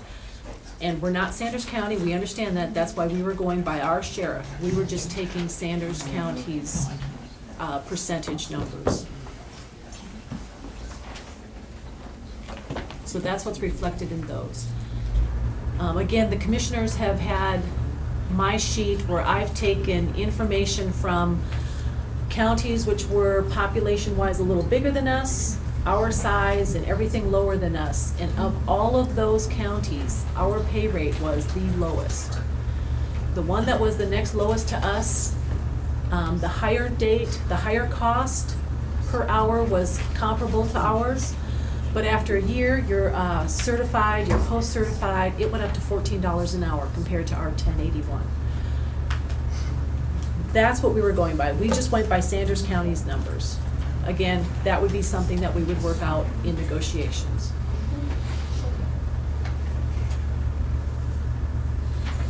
And that's only part of what, I mean, there are other things that we were asking for also. I mean, that's just that one piece. That one piece. That's correct.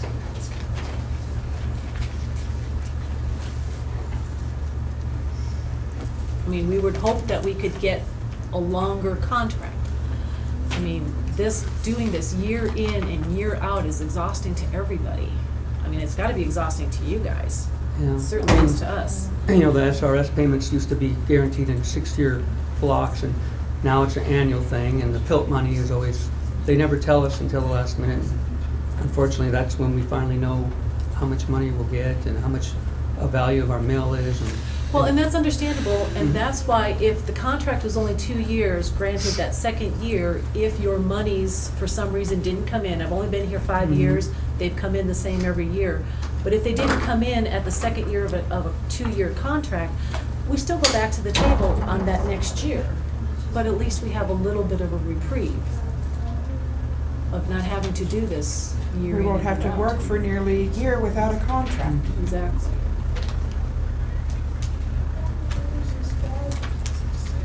Roland, Yeah. are the commissioners' salaries under a one-year contract? I was trying to look it up, Scott, because it's a formula based on the county, based off of the clerk and recorder's pay, and it's set, so I haven't really researched that much to know how it originally got set up that way. Part-time commissioners have a different formula versus full-time commissioners, and some counties have full-time How about you commissioners. specifically? And- How long is your contract? Well, as long as I'm in office, then I'm getting the commissioner pay. It's based on a six-year term. That must make you feel pretty comfortable to know that for 6 years, they're only asking for 2, that you have a base salary coming in. That probably helps you in the idea of buying an automobile. It probably helps you when deciding to take a vacation, when to, in multiple issues. I would imagine that's very helpful. We would never take away their base salary, Scott. I didn't say that. They're asking for some security more than once a year. But I'm saying that you can still buy things because it is a I secure, understand that, but when it is a comes to base salary. Major lifetime situations, I'm just comparing. I'm saying it must be awfully nice for the commissioners to know if you get a 6 years, you're at. Oh, yeah, I mean, if I worked at Tricon, sometimes they shut you down. We're not Yeah. talking, we're talking about you as a commissioner having a 6-year contract. Mhm. You said you wanted to be transparent, we're trying to be transparent here. These individuals are trying to just get a 2-year, so they can be a little more secure in their mind.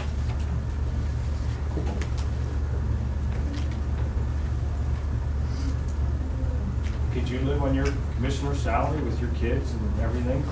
I Well, mean, it's- no, and you're in fact- making what they're making. And you then, know? forgive me, but what's your name? I'm Jeremy Jones. Jeremy, okay. When I used to work, like Scott pointed out, my years on the highway patrol, I worked hand in hand with everybody, and I was aghast at the wages here. When I first decided to be a commissioner, I really wanted, and I thought, like I said, it's been baby steps. I think you guys deserve a lot more. But in light of the fact that I'm failing at trying to give you guys what you need, and it's not by not respecting you, not thinking you're worth it, it's because I don't know how to make it work. Therefore, I'm finding it really hard now, and I'm letting you guys down in law enforcement, and that's why I'm retiring at the end of this year, because I'm not able to make these numbers up to what I think they should be. And so, Scott, yes, I'm a commissioner, but I'm retiring at the end of the year because this is weighing heavy on me. I don't know why people think I don't care, but I do. I just don't know how to make Rowan, this work. I worked with you when I was reserve. I've known you for a long time. You're very highly thought of in this county. I think very highly of you. I love the idea that you are the sergeant of our highway patrol in our area. It makes me feel secure. thank you. I want you to know that. You guys have to realize he's worth every penny of his highway patrol. We don't That's why I disagree never with question that. that. We don't disagree We with don't that at all. And I know his hands are tied, and I paid the taxes. You can ask my wife, I stayed up and compared our 2 tax forms the other night, last night, didn't I? From last year, and I know he doesn't have a lot to work with. And on that note, if I can interrupt, there is a way that we can't raise taxes, but there is a way that a mill levy can be enacted to generate more tax revenue for the sheriff's office. It's called a public safety levy. It would be similar to the hospital's special levy. Theirs is only going to last 2 years to pay off their debt that they incurred. If you live in a school district, you might see there's a special school mill levy for a new roof or a new building. We have needed for a long time in Mineral County, because when I came in, Dwayne was already here, but they have been struggling with costs, running a jail costs, mandates. We need more money to run the sheriff's department. No ifs, ands, or buts. And I just don't know how, with our current revenues from our county, we probably really need a public safety levy. However, that is not the job of the commissioners. It would be the sheriff's office, the sheriff, to put that idea forward and to get people like the hospital did to understand the plight and hopefully vote it in. That's, to me, that's why I'm retiring at the end of the year, because I can't make it work with what Mineral County has. And I feel like it's too much of a conflict with me working on the highway for the state. They have a whole different budget, a whole different pot of gold, or whatever you want to call it. But I grew up in Mineral County, and I want everybody to be able to make a living here. I don't want them to move out. But gee, we only have the sawmill, Lincoln Development for tourists, and the hospital. And I know it's my job to try to create it. We've got 92% federal and state land, only 8% ground to expand upon and invite Bill Gates to build a plant on. And so far, that hasn't come to fruition. But in That's the something I brought meantime. up before, like when Dwayne was rerunning down in the West End, I brought it up. Mhm. He said that it wasn't the time to talk about it, but same deal. We got, how many subdivisions in here that aren't selling? Mm-hmm.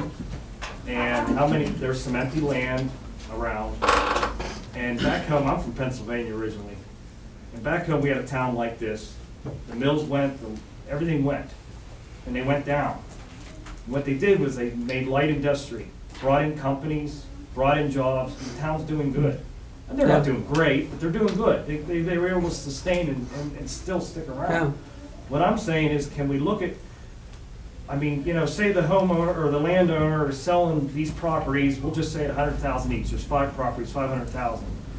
Say we say, cut your price down to 200, bring in a business, make it light industry. Yeah. We got a highway running here, we can Mhm. easily get trucks off of the roads. I know. And maybe even have them then charge rent or whatever to make up the difference they're trying to sell these properties for. Some of these properties, like, I can't believe they're selling for that much money. And that's no utility, no nothing on the land, they still gotta develop it. Mm-hmm. They're selling it like we're a rich county, and we're not. We Yeah. need to bring stuff here. Yeah. And we We do, moved I here agree, for we a have some reason, for a advantages. job, but, We've you got know. the interstate, that's a plus. We've got the railroad, still one railroad. Yes. When I was a kid, there was 2. One went bankrupt. And then we also have the fiber optic lines. I really think that Mineral County still could be attractive for the right business because we have transportation and communication. That fiber optic line is huge. So my point of all that is, you know, we're sitting here saying we don't have the money, we're fighting with these guys, you know, back and forth. What are we doing to try to bring more in here? Well, yeah, it's a battle. Like when Magpul would decide to leave their state because the ammunition or the firearms company, we're going to try to write a letter to them, although every other state in the nation did the same. We meet often with Zinke and Danes. They understand. To me, I think we just got to, it's networking. We're going to have to keep talking to those people and let them, that's why they keep helping us with our secure rural schools and our PILT, because we basically are living on welfare from the feds in light of our own industry. You know, we used to have logging, which was a 25% return. Every logging truck went down the highway, we got 25% of those receipts for our schools and roads. Then the ripple effect. There were fuel dealers going out there and providing fuel to the trucking companies and the sawmills. There were chainsaw shops, saw filers, families in the schools. I mean, I'd rather have jobs than the welfare check. And thanks for pointing that out. But I mean, I don't know whether that's something you guys can all look at, you know, is, Mhm. can we change some of this land, you know, make it attractive? Mhm. Because that leads a lot of things, because then you got people building the facilities, you know, they're gonna be here for a couple years building a facility, you know. It would help the hotels, it would help everything, the Yeah. restaurants, I mean. The logging ain't here. No. I mean, Tricon's lucky they're still alive. Yeah, They you're go, right I don't about know what that. happened here. Yeah. You're right about that. I was just, I do know that. If they lost that, all the wood they can get, that'd be the end of this. No, but I sure hope you reconsider rerunning. Like I know I've known you for a long time, and I know you love this county. Oh. I don't know the one commissioner, I know Ms. Johnston's son, I know what kind of son he is, and I sure hope we get her back, because he's quite a guy. I know my initial comments, I just want you to No. understand the plight of these guys. No. With a year-to-year It's got- contract, trying to make a living off of 10 and 11 bucks an And hour. Scott, Our heart goes out to them. I don't take offense. And I before put, we get anybody in here to do an interview, we have to have a safe community. And Mhm. this I-90 is getting us. That's Mhm. what's, it's not our locals, you know, as soon as somebody, I was in the sheriff's department, if somebody ripped somebody off, we know about it 10 minutes later because his niece ratted him out. Mhm. It's his interstate, so we have to take care of these people, all the way from the jail to the dispatcher. I've worked under a poor dispatcher and I've worked under good dispatchers. It's real nice when you're in a tight situation and you know to have a dispatcher that's clear and understanding what you're trying to do. So I want to tell you, I don't know that commissioner, but both of you, and I wish you'd reconsider it. It's Well- another day. yeah, I am rerunning it, but I'm gonna retire from the road because I do feel the conflict with trying to help, but also being on the other side where I work for the state. And however, I don't take offense, so don't worry about anything you said to me. In fact, I applaud you for standing up. That takes courage. And I also like to see everybody's points of view. So I'm one who doesn't want people just to tell me what I want to hear. And I appreciate what you said. I appreciate you. I just hope that we can do something, you know, I'm a union member, and sometimes, I hate to do this, I'm not really getting after them, but sometimes what they're asking and what they can agree to is two different things. Mhm. And I sure hope the county can get back with these fine people and get to a negotiation table and kind of really lay it out very professionally, to the point, not missing a little air there, but to the point, and say, this is what we've got. And I know, talking to my family members, my number one priority in this county is safety. And I know that we are in a county that used to live off of logging. I was hoping my 3 sons could someday stay in this county and make a living logging. It's a neat way to make a living, but I'm afraid they might have to look elsewhere. And so I know your hands are tied in that situation, but I sure hope you guys can sit together, show them, and that means in a county that's going down, if we have to lose other things, and I know there's things that people are clear about, but if there's anything, I just know as a voter, and I don't think I'm alone talking to other people, my safety of my sons, my safety of my family, having a deputy that can be called at a moment. And I realize we live in a rural area, so it takes a moment. Yeah. But we are lucky enough in this county to have one superb sheriff, and I want to back him. Superb. We are lucky. He's got experience and roots in this county. We need to back him, as I'm sure you're backed with fine individuals that you're over. And I sure hope we can not slow down the turnover. Yeah. So that's all. I'm gonna keep quiet now. And obviously, these aren't like open union negotiations, so I wish that we could talk more about our ideas. But we should probably try to get back to talking as soon as we can. I agree. Yeah, AJ. So then that's what I was gonna say. So the whole point in all of this, the strike and everything, is we've been fighting for how long to even get you guys to the table. As deputies, we had a discussion, and it pains us to be on strike when we took an oath to protect this community. But we have to do what we have to do to get you guys to understand our main goal is not to get what we offered. That's the whole point of negotiations. You guys came in and you gave us an offer. You never moved from that offer, not even a little bit. It was your first, it was your last, it was your best. When we came in with a negotiating mentality. That's what we want to do, is negotiate. We know that we're not going to get, nor do we want what we offered. That's the point of a negotiation. But we have to get you guys to the table. And there was no response. We had to file charges to get you guys even to the table. The whole point of us going on strike is to make you guys understand we are done messing around. We want to get to the table, we want to negotiate, we want to get back to work, and we want to get back to doing the jobs that we swore to do. And the only way to do that is for you guys and us as a union to come together and agree what's best for us, for our families, and for the community. So that's where we're at. So if you guys are willing to come back to the table, so are we. That's the whole point. That's the whole point of this. We're not out here trying to put everybody in jeopardy. We want to get back to the table. So that's the end goal. That's where we're at. If you guys are willing to go to the table, give us a date and we'll be there.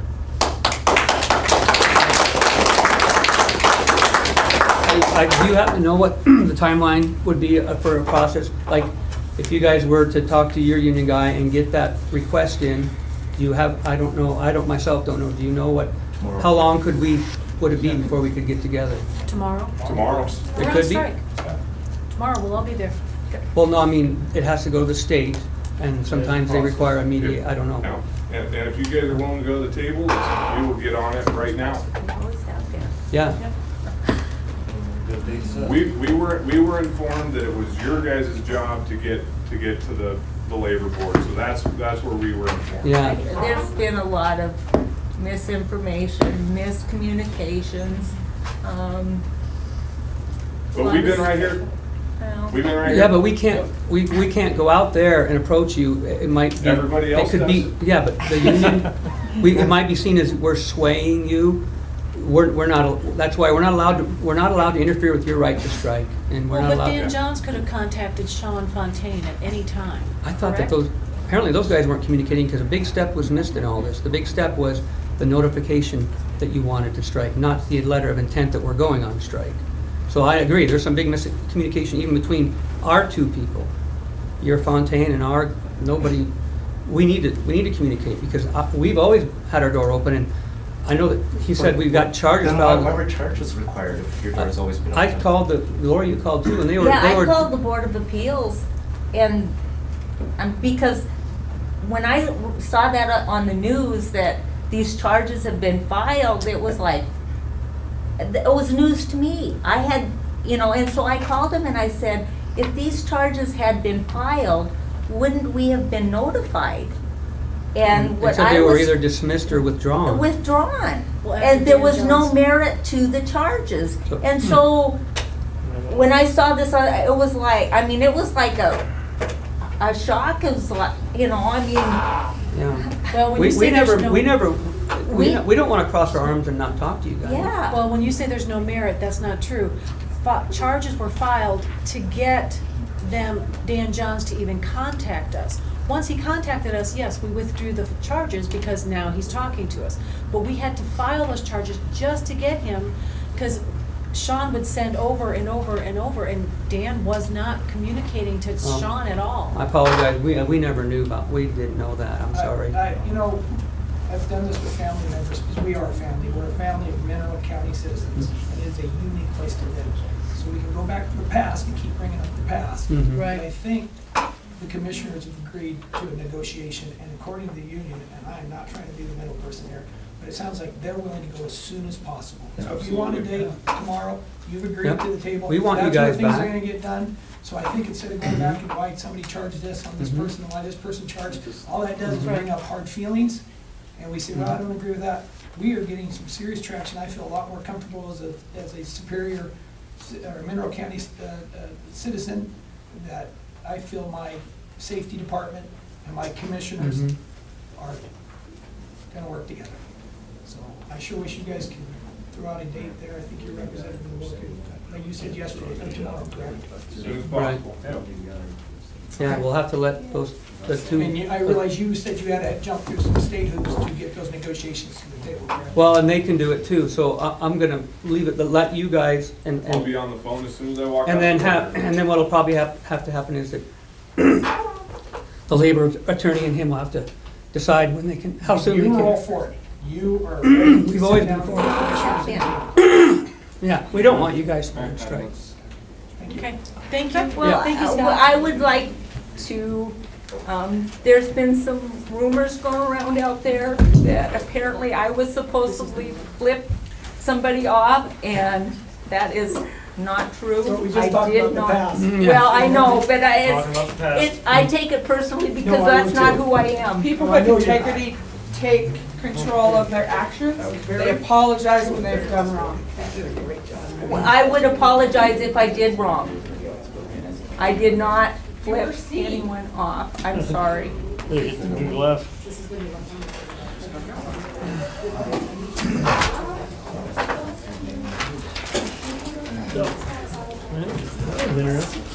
I did not flip anyone off, Patty. I did not.